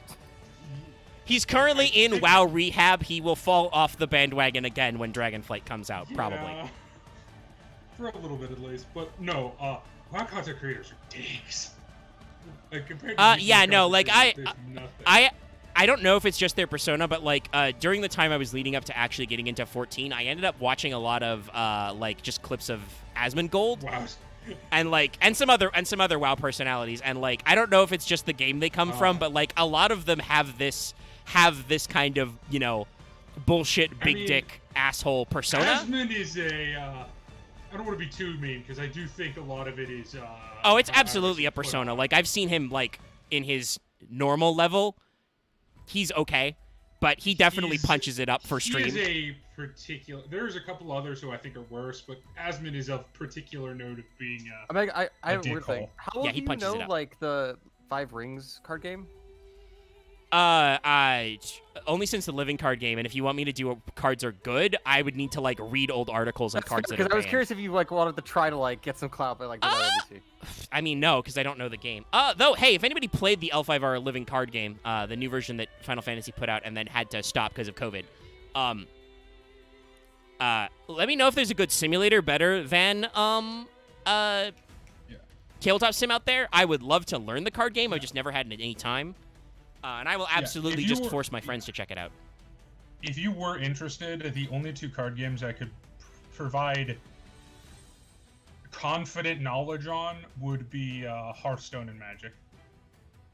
I play Runeterra, but I'm awful, so That's fair enough. I I've just played keep making meme decks. other card I games. haven't and played involved Which with Runeterra it. a while. is weird because my meme deck became meta and they nerfed my Dallas, meme deck. and I'd now like I'm to sad. say- Sus. For like the guessing if Magic cards were good or not, I know Magic vaguely enough. The problem is I know more Commander than actual normal That's the standard. problem. I can give hardball cards. I know how to do the correct balance of like. No, I want to I'm say not gonna like give you for instance. I'm not gonna put fucking a lot of Lotus. clips. or like Time yeah. Vault. No. And honestly, Jesus, I would be down to no, climb with that, Central Dallas. Whenever you wanna prep that, we could do that as an alternate stream because I talked about this. Yeah.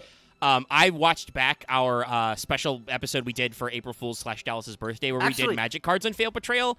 That episode had a really good vibe. I like that a lot. So Can we do lucky guess if Yu-Gi cards are good or not? maybe. I mean, that one I would probably do that as like a one-on-one with him rather than You'd have to do it invite lucky the- because I the feel like if we chuckle were there, fun. he would murder us. Yeah, no, but I could probably pull that off. I will talk about that one with him. That would require some timing, but Lucky is busy playing Project Zomboid, which I want to go do now. So thank you for the extra 30 minutes. Like I said, let us know if you want us to do these kinds of other stuff. Obviously, Fail Portrayal right now is mostly picking apart Yu-Gi-Oh! Archetypes, but because I played card games as a kid, I love card games. I fucking played Pokemon as a child. I owned a lot of the Harry Potter trading card game. I don't think I ever actually played it, but like, no, that's the reverse. Lucky would do that to me because I haven't played a Blue Archive in like literal months, even though it's still installed on my phone. I will say because I'm a terrible hoarder. Oh my god! I would. You're adding things. I don't want to add things. I want to end the stream. We've already been here for like 15 extra minutes. But somebody said in chat, I'm responding to the audience because they are important. That would have to be the reverse. Lucky would have to ask me if Blue Archive units are good, and I would have to try and because I understand the basics. But I'll pitch some of these things. Let us know in the comments and like on Twitter and stuff if you like this. Join our Discord. Don't forget to like, comment, and subscribe. Also, go check out if you thought this stream was too short. Go check out yesterday's Monday stream. We finished off a case in Great Ace Attorney. I'd love for you to watch it. So see you next time for Glad Beasts, probably. Good night, everybody, and check out Final Fantasy XIV tomorrow. Bye.